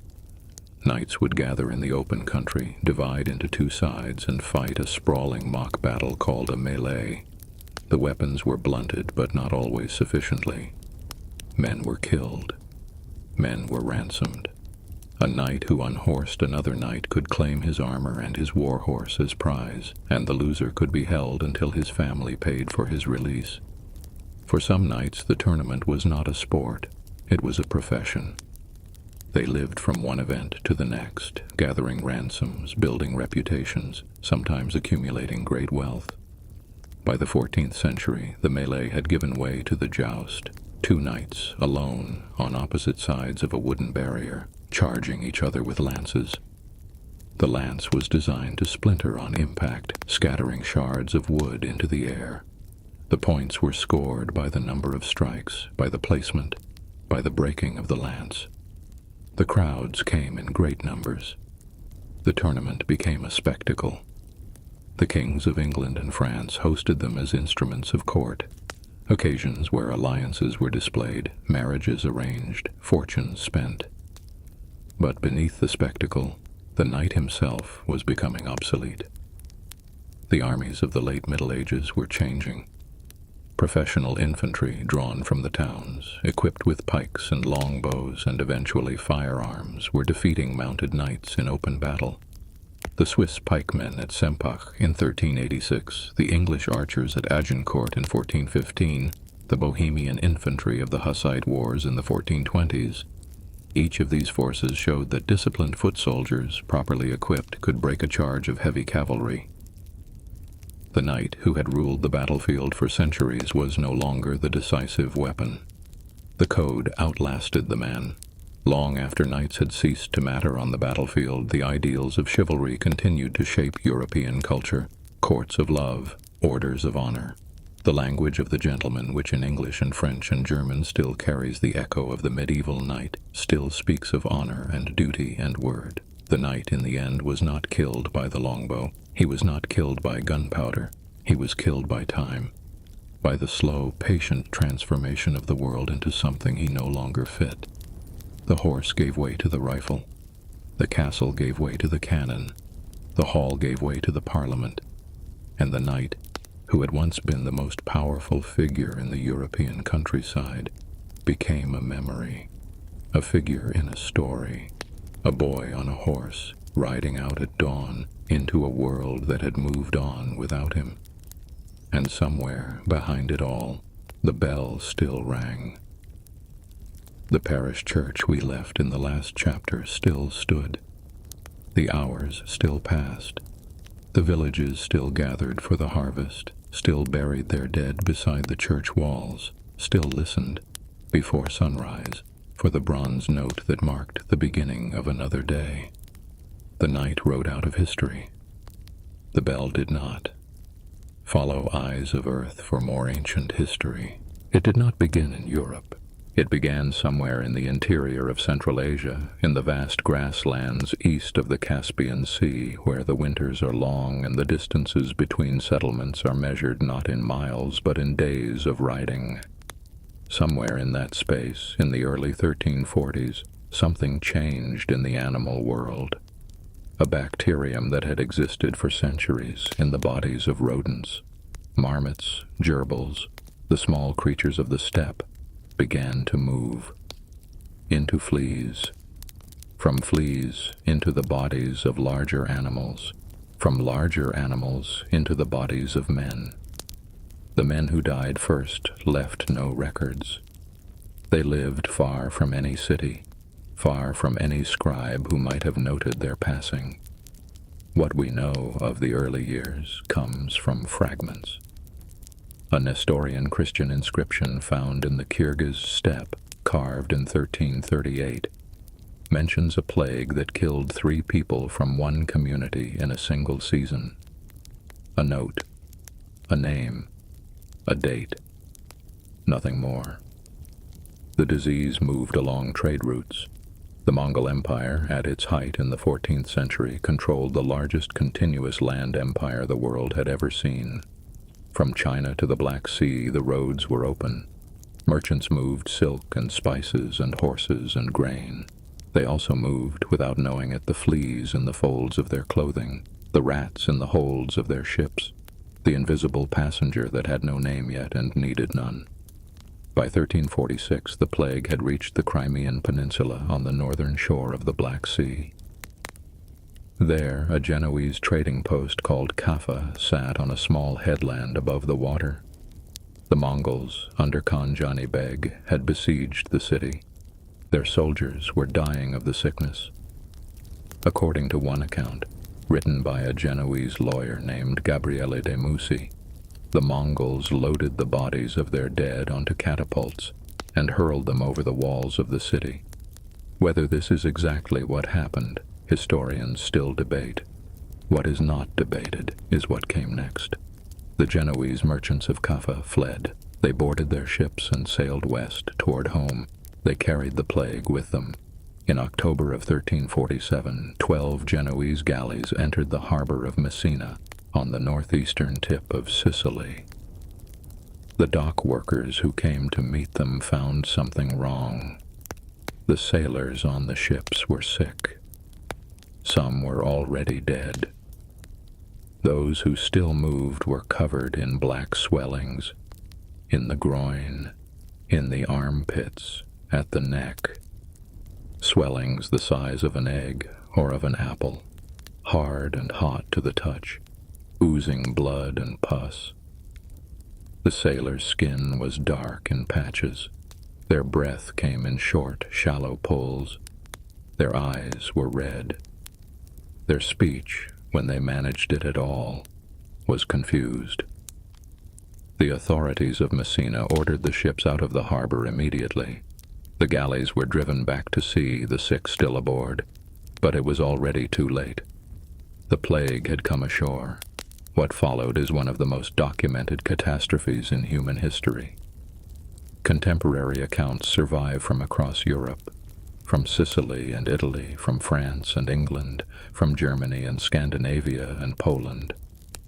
Monks wrote about it. Physicians wrote about it. Town officials wrote about it. Their accounts differ in detail but agree on the essential facts. Something was killing people at a speed and in numbers that no one had ever seen before. The disease was, in most cases, bubonic plague, caused by the bacterium Yersinia pestis. The swellings, called buboes, from the Greek word for groin, were the most visible sign. They were collections of infected lymph tissue, fighting a losing battle against the bacterium spreading through the body. Without treatment, the buboes would blacken and rupture. The patient, in most cases, died within 3 to 7 days of the first symptoms. In some cases, the infection reached the lungs. This pneumonic form of the plague was, if anything, worse. It spread through the air, through the breath of the infected. It killed faster, sometimes within 24 hours, and it needed no flea, no rat, no animal intermediary. It passed from person to person in the same room, at the same table, in the same prayer. The medieval world had no concept of bacteria. Physicians worked within a framework inherited from ancient Greece, a framework of 4 humors: blood, phlegm, yellow bile, black bile, and the importance of balance between them. They believed the plague was caused by corrupted air, by the alignment of the planets, by divine punishment for human sin. They were not wrong that sin had consequences.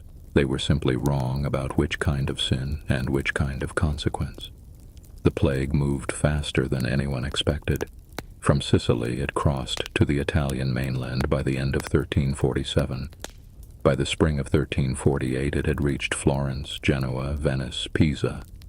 By summer it was in France, by autumn in England, by 1349 in Germany, Austria, Switzerland, the Low Countries, by 1350 in Scandinavia, by 1351 in Poland and Russia.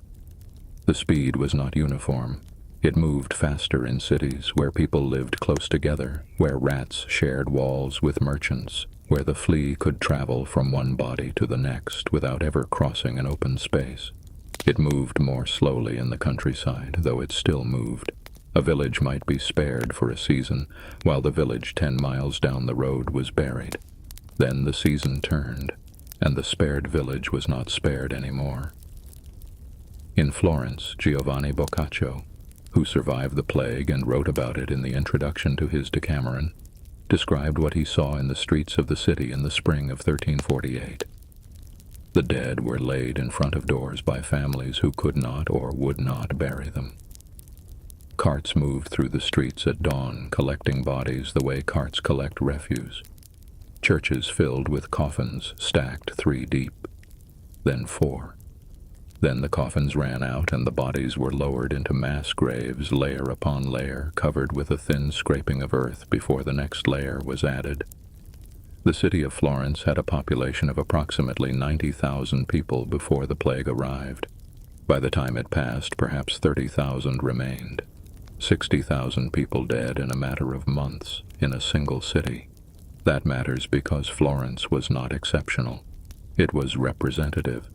In England, the chronicler Henry Knighton wrote that entire villages had been emptied. He walked through settlements where the houses still stood, where the pots were still on the hearth, where the animals had wandered in from the fields and were grazing in the doorways. The people were simply gone. dead in their beds or in the fields or on the roads between one place and another, trying to reach somewhere that might be safer. There was nowhere safer. The estimates of total mortality across Europe range widely, from a third to a half of the entire population. The most careful modern assessments lean toward the higher figure. In the years between 1347 and 1351, somewhere between 25 and 50 million people died across Europe and the Middle East. Perhaps a third of Europe's entire population, perhaps more. No war in the medieval period came close, no famine, no flood. Nothing before and nothing after until the 20th century would kill so many people in so short a time. The dying was only one part of what happened. The other part was the collapse of everything that the living depended on. Priests died. In some English dioceses, more than half the clergy were dead by 1350.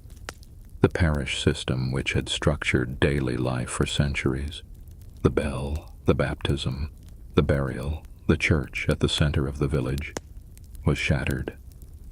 There were not enough priests to hear confession, to administer last rites, to bury the dead with the proper ceremony. People died without the sacraments they had been taught were necessary for salvation. They died terrified, not just of the sickness, but of what came after it. The Bishop of Bath and Wells, facing a diocese without enough clergy to serve its parishes, issued a ruling that has no precedent in medieval church history.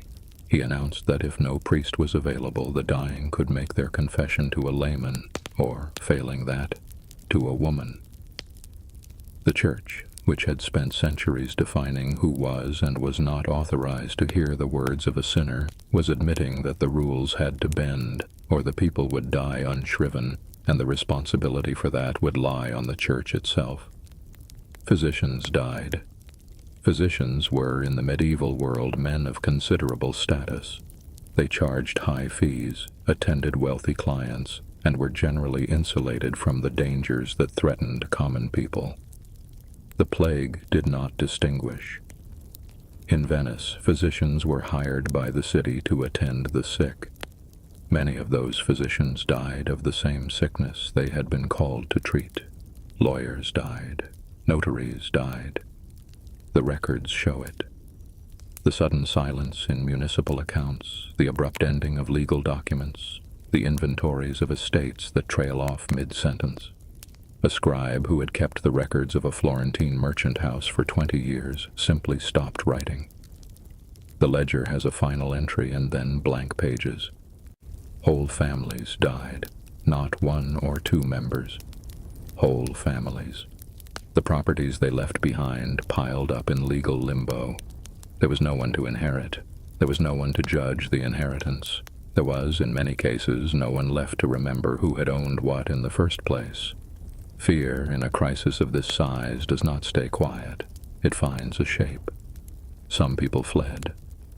The wealthy packed their belongings and left the cities for their country estates, following the advice, such as it was, of physicians who believed the plague was carried in the corrupted air of crowded places. This did not always save them. Some people feasted. Boccaccio describes a group of men and women who decided to eat well, drink freely, and move from house to house, avoiding the sick, enjoying what remained. This also did not always save them. Some people prayed. The churches in the cities that still had functioning clergy were full. Prayers for mercy, prayers for intercession, prayers that made no distinction between a plague and a siege, between a natural catastrophe and a divine punishment. Both were, in the medieval understanding, expressions of the same will, and some people looked for someone to blame. In the spring of 1348, rumors began to spread through Germany and France and the Low Countries. The wells had been poisoned. The plague was not divine punishment. It was deliberate. It had been introduced into the water supply by a conspiracy, and the conspiracy in the logic of the time was attributed to the Jews. The accusations were not new. Jews had been accused of well poisoning before, but the scale of the violence that followed in 1348 and 1349 was without precedent. Jewish communities across Germany, in Cologne, in Mainz, in Erfurt, in Worms, in Basel, were attacked and destroyed. In some cities, the Jewish quarter was burned before the plague even arrived. In some cities, the city authorities organized the killing themselves. In others, the mob acted without instruction. Pope Clement VI issued 2 papal bulls condemning the killings. He pointed out, with some logic, that the plague was killing Jews as well as Christians, and that this rather undermined the theory that Jews had arranged it. His letters were largely ignored. The violence continued until 1351, when the plague itself began to recede and the need for a visible enemy with it. It was not the first time in European history that catastrophe produced this particular kind of scapegoating. It would not be the last. Among the most visible responses to the plague was one that drew crowds and horror in equal measure. The flagellants were men, sometimes thousands of them at a time, who moved through the towns of Germany and the Low Countries in processions, stopping in public squares to perform rituals of self-punishment. They wore white robes with red crosses, they carried heavy leather whips tipped with iron spikes, and in public, before crowds of onlookers, they beat themselves across the back and shoulders until the blood ran. The theology behind this was simple. The plague was punishment for human sin. If the punishment could be absorbed by individuals willing to suffer it in public, the sin might be forgiven, and the plague might stop. The flagellants were, in their understanding, interceding for humanity, taking the burden on themselves, offering their pain in place of everyone else's death. They moved quickly. A chapter of flagellants, often 30 or more men, would arrive in a town without warning, process to the main square, perform their ritual, collect donations, and move on. In the towns they passed through, crowds gathered. Some observers were horrified. Others were moved. Some men joined the procession on the spot, falling in behind the group as it left the square and never returning home. The church, initially uncertain about the movement, eventually condemned it. In October 1349, Pope Clement VI issued a bull ordering the arrest of flagellant leaders and the dissolution of the movement. His argument was doctrinal. The flagellants were claiming that their self-punishment could replace the sacraments of the Church, which placed them outside the authority of the clergy. The Pope could not allow a theology of salvation that did not require a priest. The movement declined after the papal condemnation, though it did not disappear entirely. It reappeared in later outbreaks of plague in the 1360s and the 1380s, a recurring expression of the same impulse. The need to do something, anything, in the face of a death that could not be explained, bargained with, or stopped. And then, slowly, the dying stopped. Not because anyone had found a cure, not because the physicians had discovered the bacterium or the mechanism of the flea. The plague stopped because in any given population it eventually ran out of susceptible hosts. It moved on.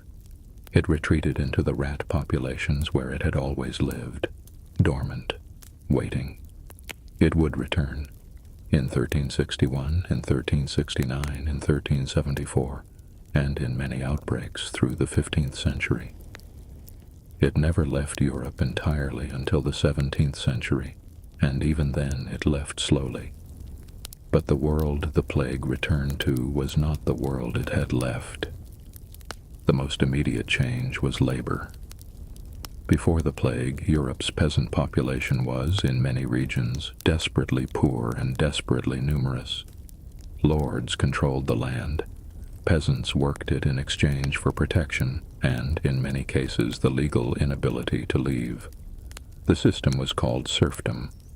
It had persisted in various forms since the early medieval period. After the plague, there were not enough workers to go around.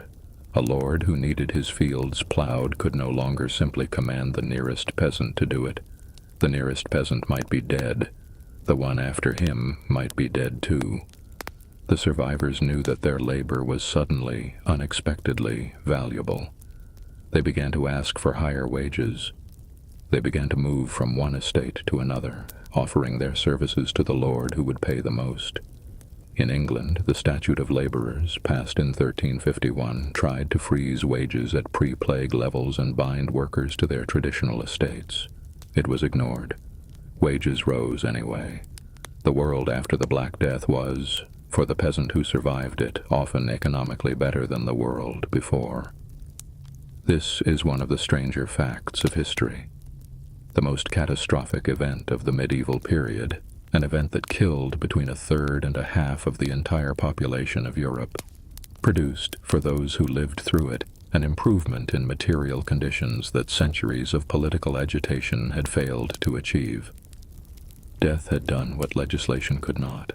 It had made the survivors valuable. The Black Death did not only change wages and legal status, it changed how people thought about death. Before 1347, death in medieval Europe was everywhere, and it was familiar. Infant mortality was high, life expectancy was short. War and famine were recurring features of the landscape, but death, in most cases, was comprehensible. It came from violence or hunger, or the visible wasting of age. It followed rules. It gave warning. The plague did not follow rules. It killed the young and the healthy as readily as the old and the weak. It killed the priest who administered last rites and the physician who prescribed the remedies and the gravedigger who buried the dead. It did not respond to prayer or penance or medicine or flight. It arrived, killed, and departed on a schedule that no human authority could predict or control. This changed something in the European imagination. Art from the decades after the plague shows it clearly. The danse macabre, the dance of death, became one of the most common images in European painting and woodcut. A procession of figures, pope and emperor and merchant and peasant and child, each one being led by a skeleton. The skeleton did not discriminate. The pope danced in his tiara, the emperor danced in his crown, the peasant danced in his wooden shoes. Death took them all, in the same line, at the same pace. The image was not despair. It was, in a strange way, a kind of equality. The plague had made everyone equal in the most fundamental sense. Before its indifference, the distinctions that human beings had spent centuries constructing, between the nobleman and the serf, between the bishop and the laborer, dissolved into the same procession. That equality left a mark. The peasant revolts of the late 14th century, the English Rising of 1381, the French Jacquerie of 1358, drew energy from a new sense among common people that their lives had value, that their labor mattered, that the old order of things was not permanent and not divine. The plague had shown them that the old order could be swept away in a season. If death could do it, perhaps the living could too. The medieval world did not end with the Black Death, but it did not recover from it unchanged. The serfdom that had bound peasants to the land for centuries would, in most of Western Europe, be largely gone by the 15th century. The authority of the Church, shaken by its inability to explain or stop the dying, would continue to weaken. The universities, the towns, the merchant classes, all of these would grow in the decades after the plague, fed in part by the inheritance of the dead and the rising wages of the living. What came next? The Renaissance, the Reformation, the age of exploration, grew in ways that are still being understood from the soil of the years after 1347. The plague ended, but the world it ended was a different world from the one it found. And still, in the villages that survived, the bell rang. Some bells rang in towers where every priest was gone. Some rang in churches where the congregation had shrunk from 200 to 40, from 40 to 12. Some rang above graveyards where the dead outnumbered the living by 100 to 1. They rang because someone climbed the tower and rang them, because the hour had come, and the hour had to be marked, and the marking of it was an act of insistence, a refusal to stop, a declaration made in bronze and silence that the world was still here. The cathedral we visited in the last chapter still stood. The knights were still riding, though fewer of them now. The village church still held its small and battered congregation, the ones who had watched their neighbors die and had not died themselves, and who came on Sunday mornings not because they had answers, but because the door was still open. The bell rang in the morning. The same bell, the same hour, the same slow circle of time that had been turning since before any of them were born. And they listened, and the world, grieving, went on. Before there were banks, there were boats, small ones mostly, single-masted, timber-hulled, crewed by men who read the weather the way other men read scripture, with great attention and the knowledge that a misreading could be fatal. They moved along coastlines, keeping land in sight where possible, crossing open water only when the season permitted and the wind was favorable. They carried wool and wine, salt fish and raw timber, copper ingots and rough cloth. They carried in the holds beneath their feet the beginnings of a world that neither they nor anyone else had planned. Trade in medieval Europe was not invented in the medieval period. The Romans had maintained a commercial network that stretched from Britain to the Persian Gulf, moving goods along roads so well engineered that some of them are still in use today, in the foundations of modern highways. When the Western Empire collapsed in the 5th century, that network did not disappear overnight. It contracted, fragmented, grew unreliable, but it did not stop. What the early medieval period produced was a different kind of trade, smaller in scale, more local, more dependent on the relationships between particular lords, particular monasteries, particular market towns. A village might sell its surplus grain at a weekly market 10 miles away and never see goods from a place more than 50 miles distant. The world, for most people, was very small, but the world was already changing. The monasteries, which preserved learning through the early medieval centuries, also preserved commercial practice. The great Benedictine houses of France and Germany maintained agricultural estates, managed accounts, traded in wool and wine and timber, and kept records that their secular neighbors often did not. They were, in a sense, the first businesses of the medieval period, organizations that survived individual lifetimes, that accumulated capital, that planned across decades.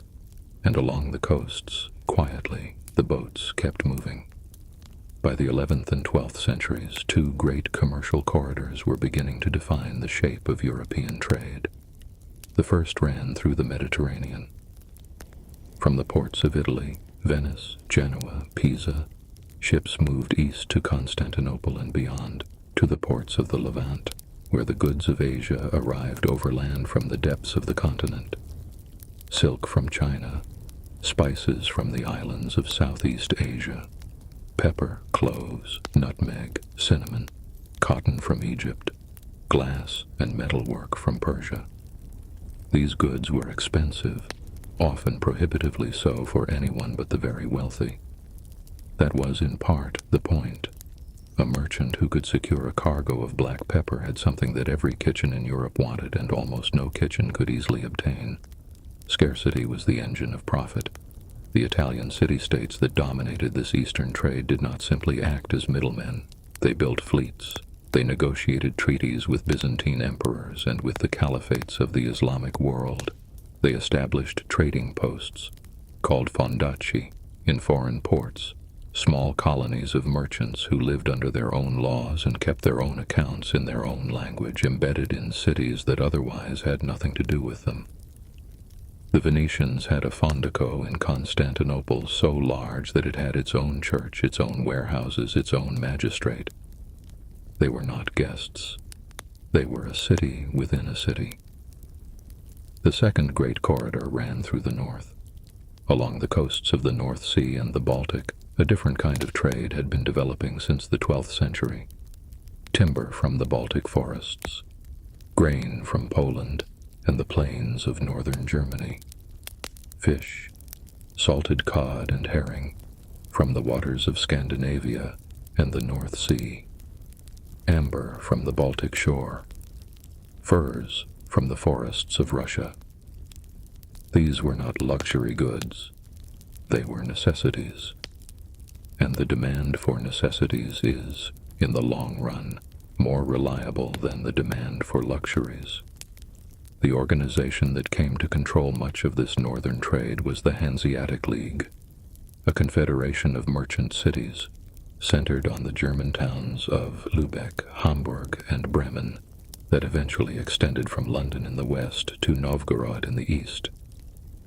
The League was not a kingdom. It had no king.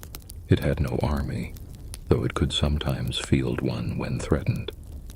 What it had was contracts, warehouses, shared legal agreements, and the collective weight of dozens of cities acting together in their commercial interest.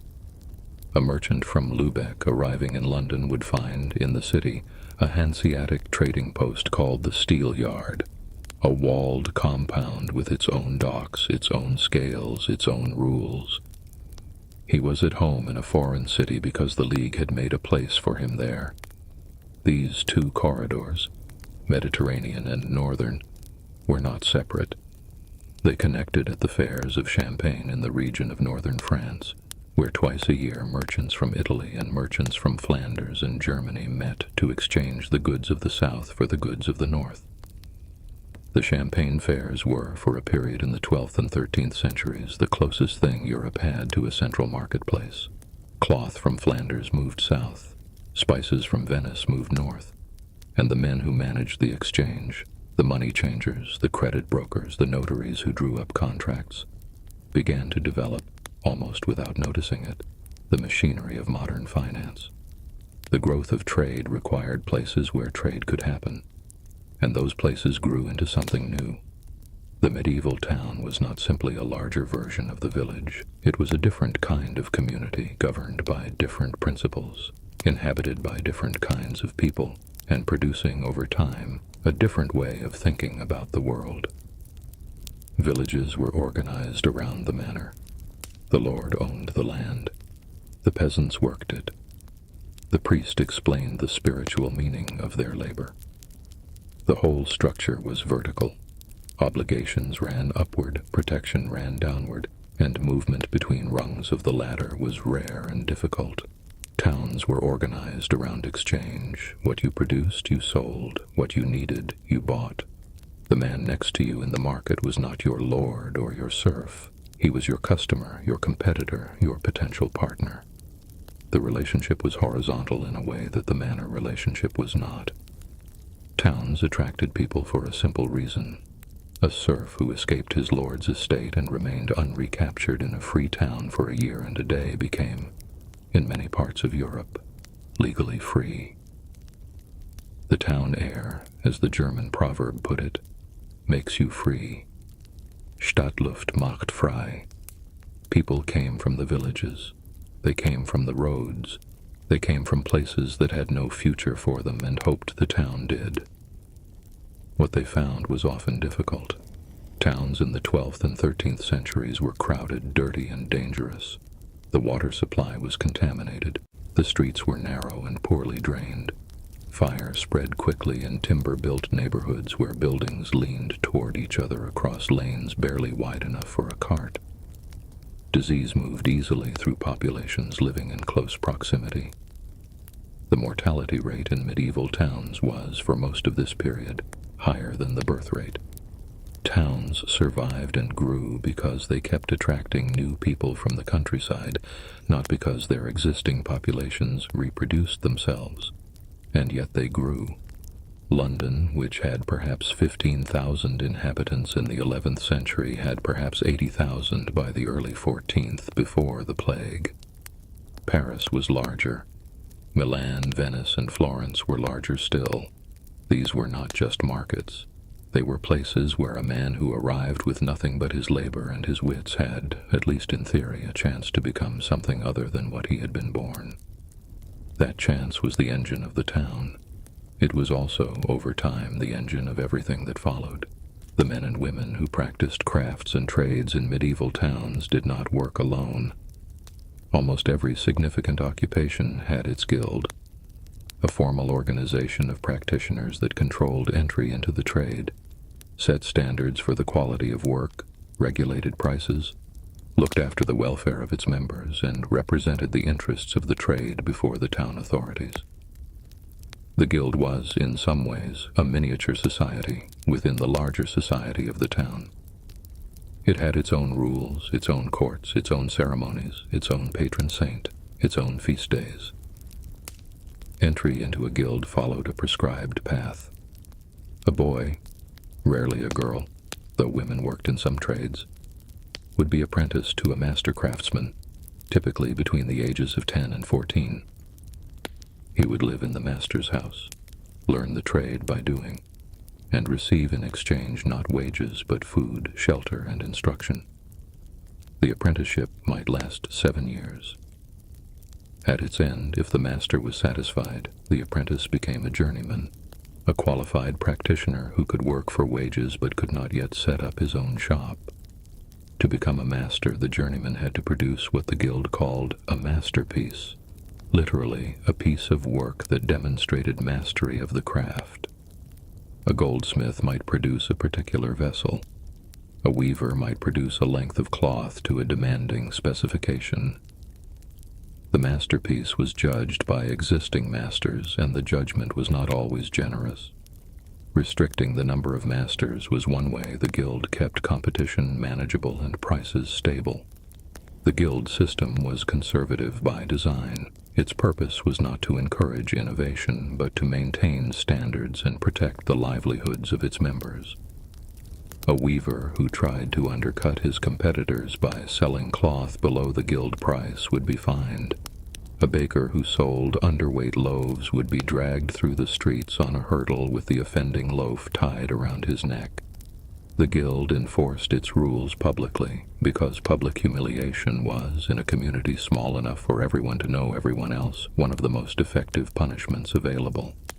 This conservatism had costs.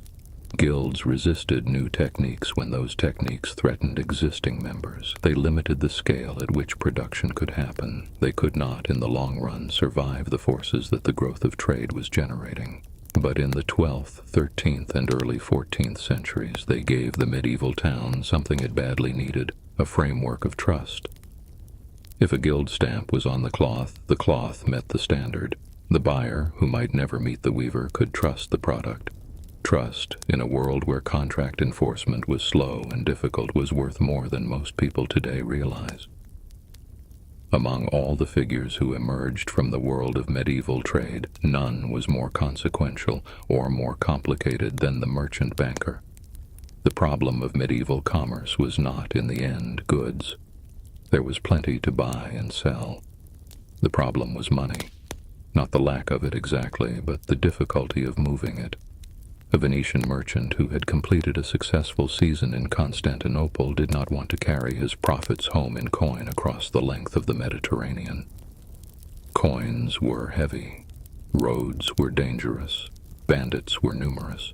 The sea was unpredictable. A chest of gold that survived a sea voyage might not survive the road from the docks to the warehouse. The solution was credit. Specifically, it was a document called a bill of exchange. A merchant in Venice could deposit his profits with a banking house in Venice, receive a written document in exchange, travel to Florence or Bruges or London, and present that document to the local representative of the same banking house. He would receive the equivalent value in local currency minus a fee for the service. He had transferred his wealth across hundreds of miles without moving a single coin. This was not, in its essentials, different from what a modern wire transfer does. The medieval version was slower, more expensive, and dependent on the trustworthiness of the banking house, a trustworthiness that was backed not by government regulation but by reputation. A banking house that defaulted on its obligations would find itself unable to do business in any city where its name was known. The reputation was the asset.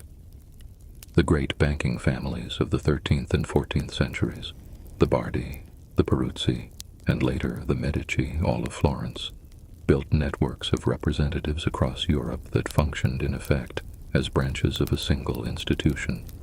A letter of credit issued in Florence would be honored in London, in Bruges, in Naples, in Avignon. The network was the product, the trust was the infrastructure. The Church, which officially condemned the charging of interest as the sin of usury, found itself in an increasingly uncomfortable relationship with these developments. The banking houses found ways to structure their fees that technically avoided the word interest while achieving the same effect. The distinction between a currency exchange fee and a loan at interest is, in practice, thin. The Church knew this, the bankers knew the Church knew this, and the commerce continued because the alternative, a Europe without credit, was worse for everyone, including the Church, which borrowed money like everyone else. The Medici Bank, established in Florence in 1397, became the most powerful financial institution in 15th century Europe. At its height, it had branches in London, Bruges, Geneva, Lyon, Venice, Milan, Rome, and Avignon. It managed the finances of the papacy. It financed the wars of English kings. It funded, among other things, the patronage of art and architecture that would make Florence the center of the Renaissance. The money that paid for Brunelleschi's dome, for Donatello's bronze, for the paintings that still hang in Florentine churches, came through the ledgers of men who had learned in the markets and the counting houses of the medieval period how to move wealth across borders and across time. The merchant did not set out to change the world. He set out to make a profit. But the accumulation of merchants over 2 centuries of growing trade changed the world anyway. They changed it by creating wealth that did not depend on land. In the feudal system, wealth was land. To be rich was to own fields and forests and the people who worked them. The merchant's wealth was different. It was mobile. It was in goods, in ships, in credit notes, in the reputations of banking houses. It could not be taxed by a lord who owned the road it traveled on because it was not in any simple sense anywhere. A merchant who owed a debt in Venice might hold his assets in Bruges and collect his income in London. This mobility made the merchant class difficult to control in the ways that lords had always controlled wealth. A lord could seize a field. He could not easily seize a bill of exchange. It also made the merchant class difficult to ignore.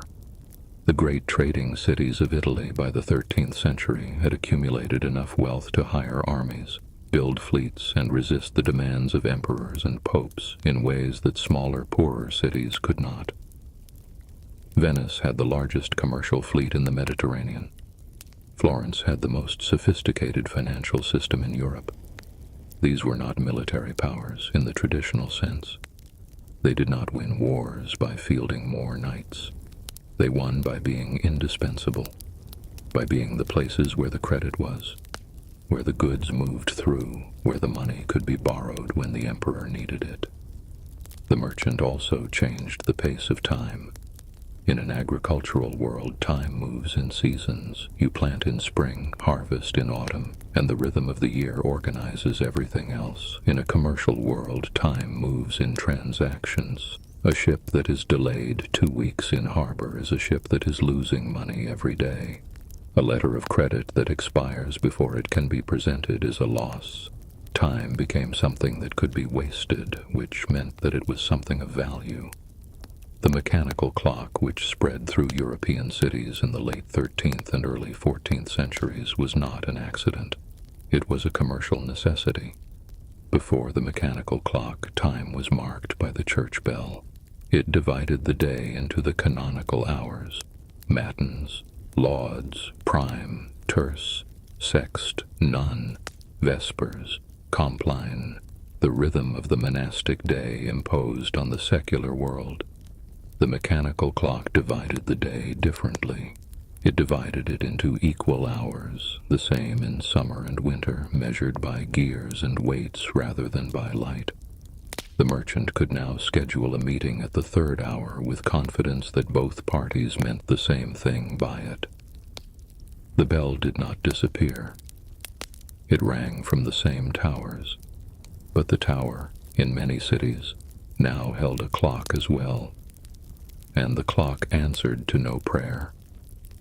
The most visible expression of the new commercial world was not the bank and not the ship. It was the market. Every town of any size had a market day.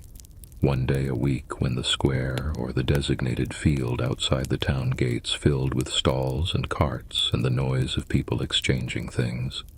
Farmers brought produce, craftsmen brought goods, itinerant merchants brought whatever they had acquired on the road.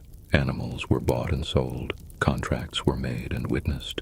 Disputes were settled, sometimes by the market court that many towns maintained specifically for commercial disagreements, a court that operated under merchant custom rather than the common law, because merchant custom was faster and understood the requirements of trade in a way that common law, developed for a different world, often did not.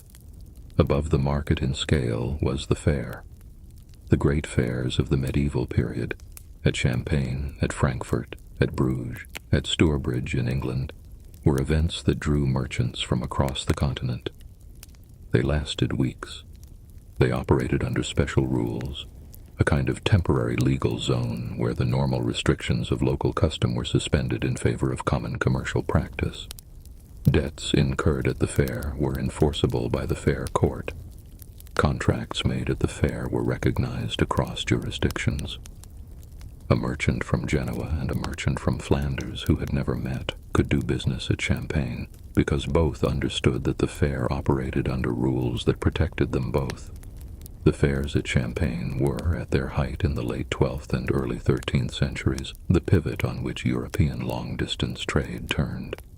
They declined in the 14th century, partly because the plague disrupted the trade routes, partly because the Italian banking houses had developed credit systems sophisticated enough that goods no longer needed to physically meet their buyers at a single location. The transaction could now happen at a distance. The fair had done its work. The infrastructure of trust that the fairs had built was now carried in ledgers and letters rather than in the carts and stalls of a field in Champagne. The world of the late medieval merchant was not a comfortable world. It was uncertain in ways that are difficult to fully appreciate from a distance of 6 centuries.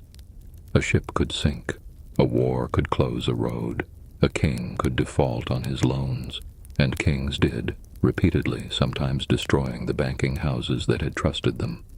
Edward III of England borrowed so heavily from the Bardi and Peruzzi families of Florence, and then repudiated his debts so thoroughly that both houses collapsed. Hundreds of depositors lost their savings. The event sent tremors through the entire credit system of Europe. And yet, despite the risks, the merchants kept trading. They kept extending credit and loading ships and writing contracts and opening new routes. They did so because, even with the losses, the gains were greater. The profit motive, which sounds like a modern concept, was fully present in the medieval counting house. The man who sat over his ledger at midnight calculating the likely return on a cargo of pepper was not so different from his successors. What he built, across 2 centuries of accumulating activity, was a new kind of world. A world where wealth was not fixed in land but flowed through networks. A world where a man's worth was measured not only by his birth, but by what he had made. A world where the skills of calculation, of negotiation, of reading contracts and managing risk were as valuable, sometimes more valuable, than the skills of the warrior or the priest. It was a world that made the Renaissance possible by concentrating enough surplus wealth in enough hands willing to spend it on art and scholarship and the asking of new questions. It was a world that made the age of exploration possible by developing the ships and the credit systems and the appetite for distant markets that sent European sailors across the Atlantic and around the Cape of Good Hope.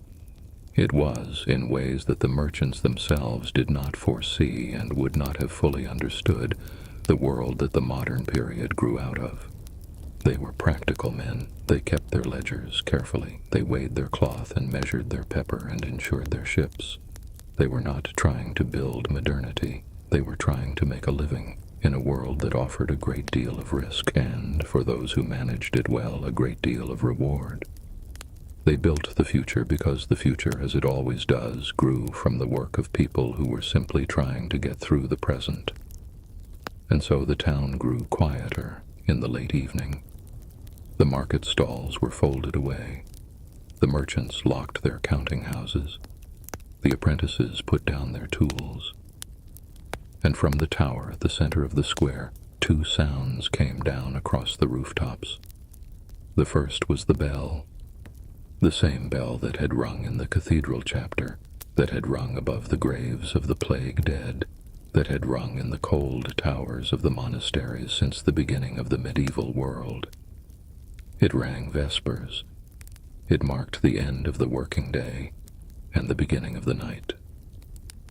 It had been ringing this hour for as long as anyone in the town could remember, and for longer than that. The second was the clock, new, measured, precise. It divided the darkness into equal portions and asked nothing of the men who heard it. No prayer, no response, no acknowledgement of the divine. It simply marked the time, the next hour, and the next, and the next, until morning. The merchants who heard both sounds understood them both. They needed the bell as their fathers had needed it. They also needed the clock. They had built a world where both were necessary. They went inside. They closed their ledgers. They slept. And in the morning both sounds came again. The people who lived through the Renaissance did not call it that. The word itself, Renaissance, rebirth, was applied later by historians looking backward, trying to name the moment when the intellectual and artistic culture of Europe changed direction. The people who were changing it had other words. They called what they were doing a recovery, a return, a remembering of something that had been lost. What they believed had been lost was the learning and the beauty of the ancient world. The philosophers of Greece, the poets of Rome, the engineers who had raised arches over rivers and domes over public squares. These men had known something, the Renaissance thinkers believed, that the intervening centuries had obscured. The task was not to invent something new. It was to find again what had once been known. This belief was, historically speaking, not quite accurate. The medieval period had not forgotten the ancient world. The monasteries had preserved it. The universities of the 12th and 13th centuries had built elaborate systems of philosophy on foundations laid by Aristotle. The great cathedrals had been engineering achievements of the first order. The idea that the years between Rome and the 15th century were simply a long darkness. That idea was itself a Renaissance invention, a story the new thinkers told to justify the direction they were moving. But the story was powerful because it was not entirely wrong. The ancient texts that survived in manuscript, the comedies of Plautus, the letters of Cicero, the poetry of Lucretius, had survived mostly by accident, copied in monasteries by monks who were preserving, but not always fully engaging with, what they copied. When humanist scholars of the 14th and 15th centuries began to read these texts with fresh attention, they found in them a way of thinking about the world that felt genuinely different from the framework they had inherited. The difference was not between knowledge and ignorance, it was between two different questions. The medieval question, very broadly, was, how does this bear on the salvation of the soul? The Renaissance question was, what does this tell us about the nature of human life, lived here, in this world, in this body, at this time? It was a small shift in emphasis. Its consequences were very large. The Renaissance began in Italy. More specifically, it began in Florence. This was not an accident. Florence in the 14th and early 15th centuries was one of the wealthiest cities in Europe, and much of that wealth was in the hands of men who had no ancient lineage to display, no hereditary titles to establish their standing. What they had was money. And money, in a world that still valued ancient bloodlines, needed to be converted into something else. It needed to be converted into prestige. Prestige, in the Florence of the early 15th century, was expressed through art. A merchant family that commissioned a chapel, that funded a painting, that paid for a bronze door or a marble tomb, was making a statement. It was saying, "We are not merely rich. We are people of taste, of cultivation, of genuine learning. We belong by our refinement among the great." The church, which received most of the commissions, was the most visible place to make this argument. Every Florentine who entered Santa Croce or Santa Maria Novella would see in the frescoes on the walls and the chapels off the nave the names of the families who had paid. The family that took this logic furthest was the Medici. The Medici Bank had made the family the wealthiest in Florence by the middle of the 15th century. Cosimo de' Medici, who became the dominant figure in Florentine politics after 1434, spent money on art and scholarship on a scale that had not been seen in Europe since the Roman emperors. He funded the translation of ancient Greek texts, including crucially the complete works of Plato, into Latin, making them accessible to scholars across Europe for the first time in centuries. He built libraries. He commissioned sculptures and paintings. He kept, in his household and in his circle, a continuous company of scholars, artists, and philosophers who debated the nature of beauty and truth around Medici dinner tables while the ledgers of the Medici Bank recorded the movement of money across the continent. His grandson, Lorenzo de' Medici, known to later generations simply as Lorenzo the Magnificent, continued and deepened this project. Lorenzo was not simply a patron. He was a genuine participant, a poet of real accomplishment, a man who knew the works of Plato and Aristotle in their original languages, who could argue philosophy with scholars and draft diplomatic correspondence with equal facility. Around him gathered the artists who would define the visual culture of an era. Botticelli painted, Verrocchio sculpted. The young Leonardo da Vinci worked early in his career within the Medici orbit. The concentration of talent in one city, at one moment, funded by one family's wealth and sustained by one man's genuine enthusiasm, produced something that has no easy parallel in the history of art. The art of the Renaissance is not simply beautiful, it is surprising. To understand why, you need to understand what came before it. Medieval art was, in its ambitions, essentially theological. Its purpose was to make the invisible visible, to give form to God, to the saints, to the drama of salvation. The human body in medieval religious painting was subordinate to its spiritual meaning. Faces were stylized, space was flattened, the figures floated against gold backgrounds that signified eternity rather than depicting a specific place. Renaissance art changed almost everything about this. Filippo Brunelleschi, the Florentine architect and engineer who completed the dome of Florence Cathedral in 1436, had worked out the mathematics of linear perspective, the system by which a three-dimensional space can be convincingly represented on a flat surface. The discovery seems simple in retrospect, but its consequences for painting were immediate and profound. Artists could now construct within the frame of a painting a world that looked like the world the viewer inhabited. Space had depth. Light fell at consistent angles. The human body occupied a specific position in a specific room. Donatello's Bronze David, cast sometime in the 1440s, was the first freestanding nude statue produced in Europe since antiquity. It depicts a young man, relaxed, one hand on his hip, standing over the severed head of Goliath. The pose is classical, drawn from the sculptural tradition of ancient Rome. The body is specific, physical, real. This was not a saint. This was a human body, rendered with the attention and skill that ancient sculptors had given to their gods and heroes and now given to a biblical subject. What Donatello's David said without saying it in words was that the human body is worthy of this attention. That to look carefully at a human being, at the way weight shifts, at the fall of light on skin, is not a distraction from the divine, but a form of understanding. Sandro Botticelli's The Birth of Venus, painted in the 1480s, went further still. It depicts a pagan goddess emerging from the sea, nude, serene. entirely unself-conscious.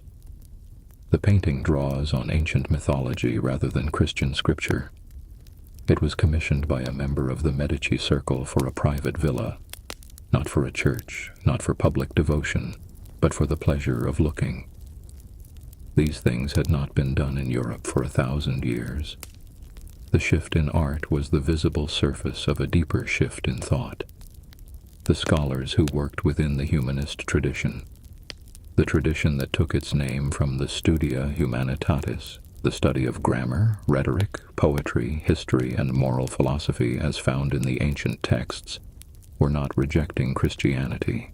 Most of them were devout, but they were asking different questions from the ones the medieval university had been trained to ask. The medieval university was built around theology and, to a lesser extent, law and medicine. Its methods were scholastic, the careful analysis of authoritative texts, the resolution of apparent contradictions between them, the construction of logical arguments about the nature of God and the cosmos. The schoolmen were brilliant people doing brilliant work, but their brilliance was directed toward particular ends within a framework that was largely fixed. The humanists were interested in the ancient texts not as theological authorities but as examples of how to live and write and think. Cicero was not important to them because he said anything true about the nature of God. He was important because he had thought carefully about how a citizen should behave in a republic, how eloquence worked, what friendship meant. These were questions about human life, lived among other human beings, in time, in the world. The most famous statement of this shift came from a scholar named Giovanni Pico della Mirandola, who in 1486 wrote a short text intended as the introduction to a great public debate. The debate never happened, but the introduction survived. In it, God speaks to Adam at the moment of creation.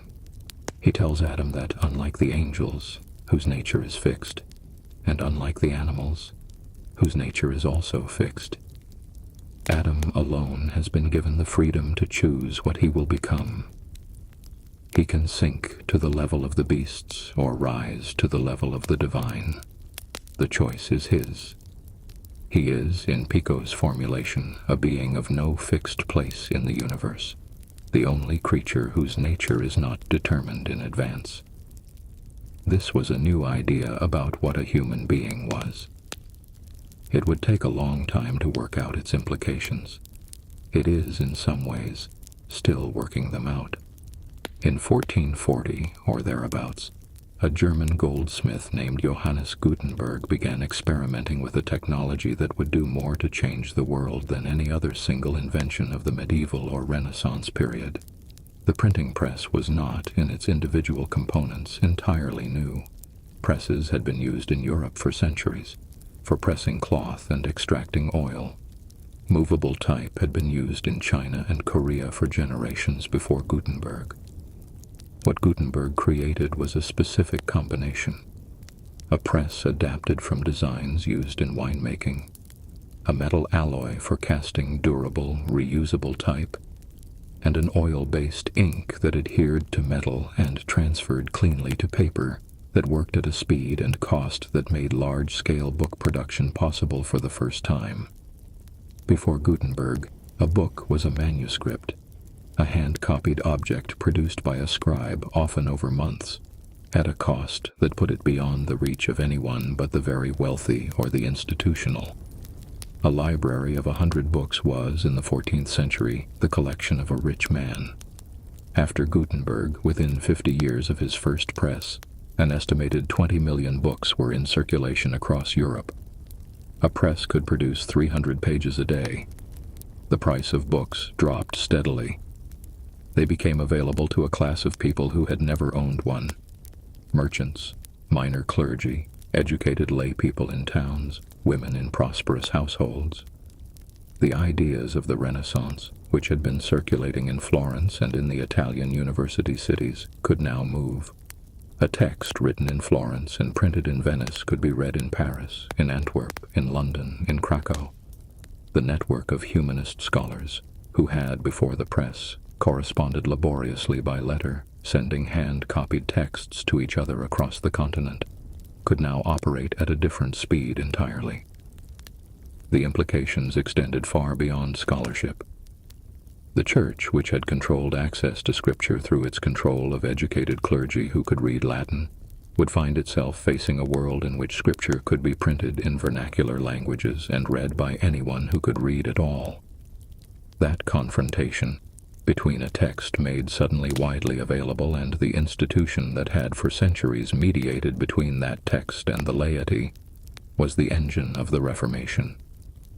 But in the mid-15th century, that confrontation had not yet happened. The press was printing Latin Bibles and classical texts and humanist scholarship. The world that the press was about to make was not yet visible to the men who were making it.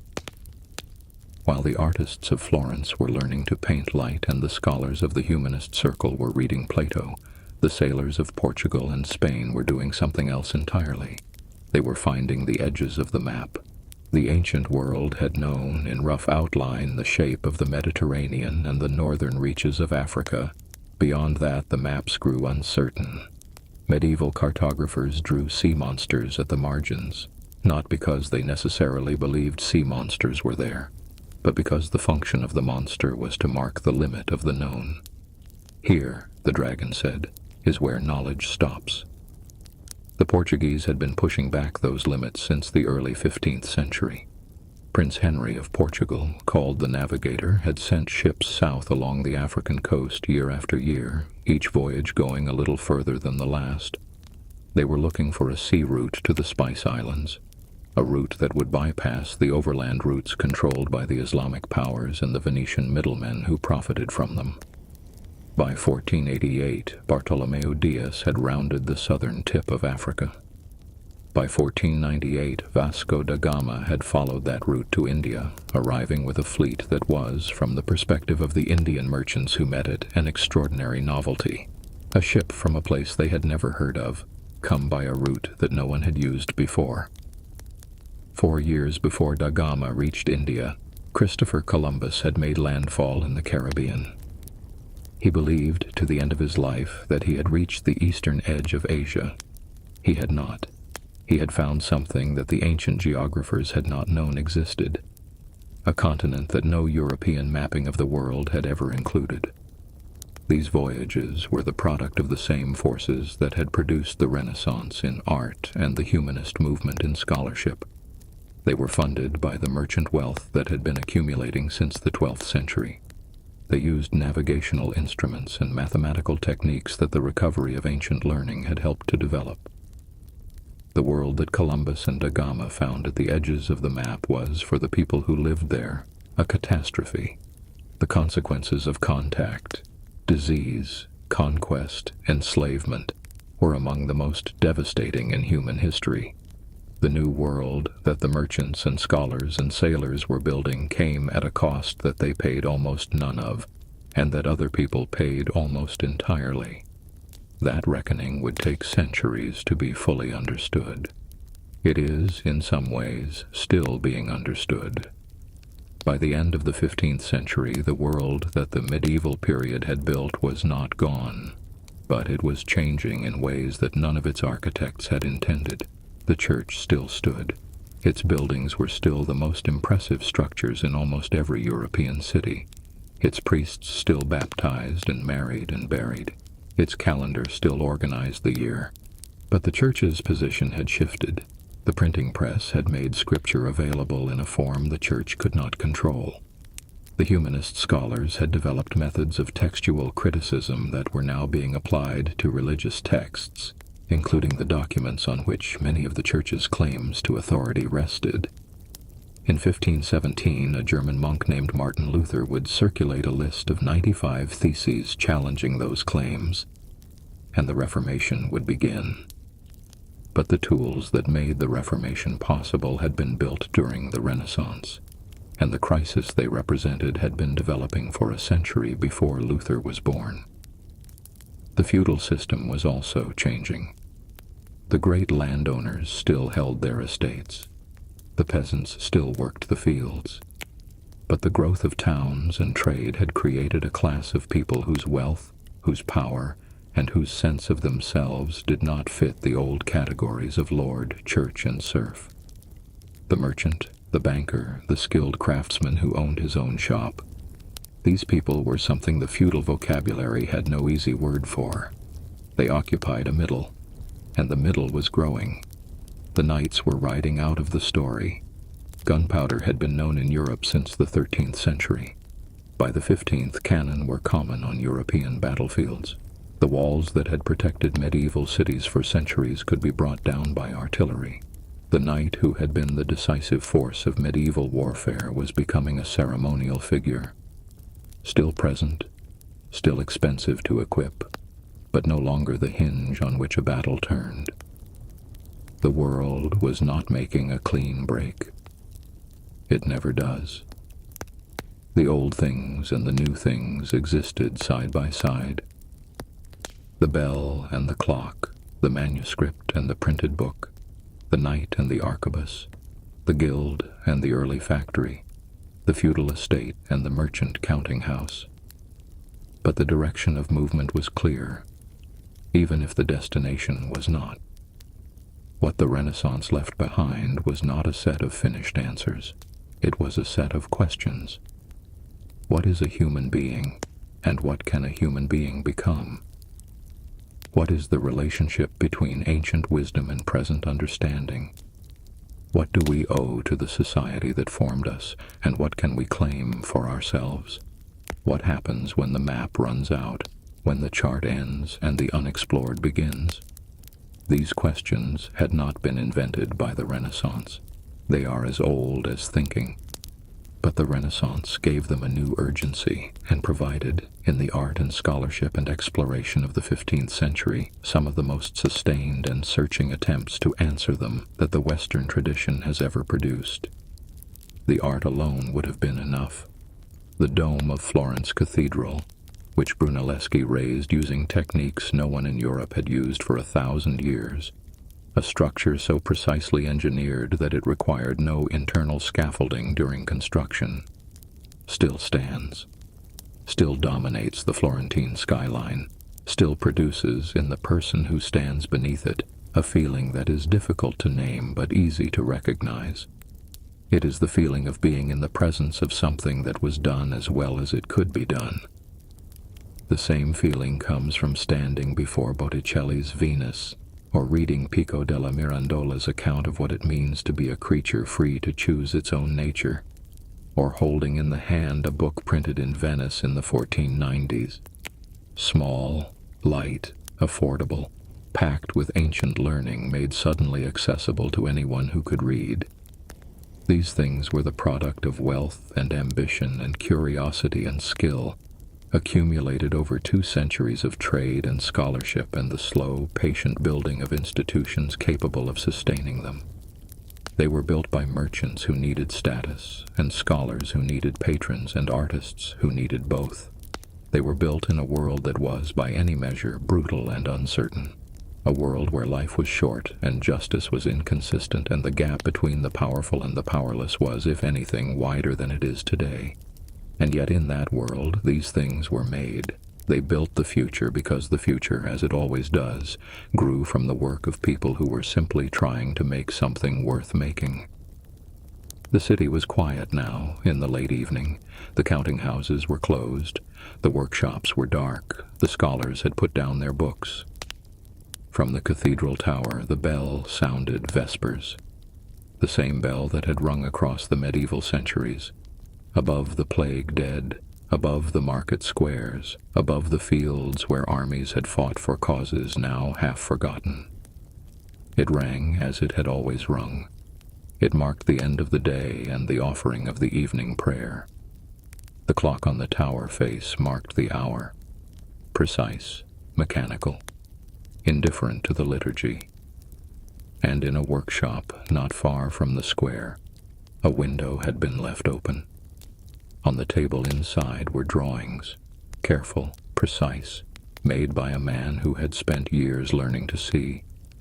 A dome rising above a city, a body in motion, muscles rendered in ink with the patience of deep observation. A machine, imagined but not yet built. The window let in the night air. Beyond it, the city breathed. And somewhere, farther than the workshop, farther than the city, farther than any map that yet existed, the edge of the known world was moving. It was always moving.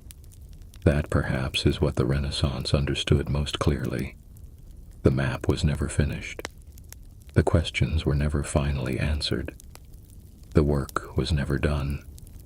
And in that movement, everything that came next was already beginning.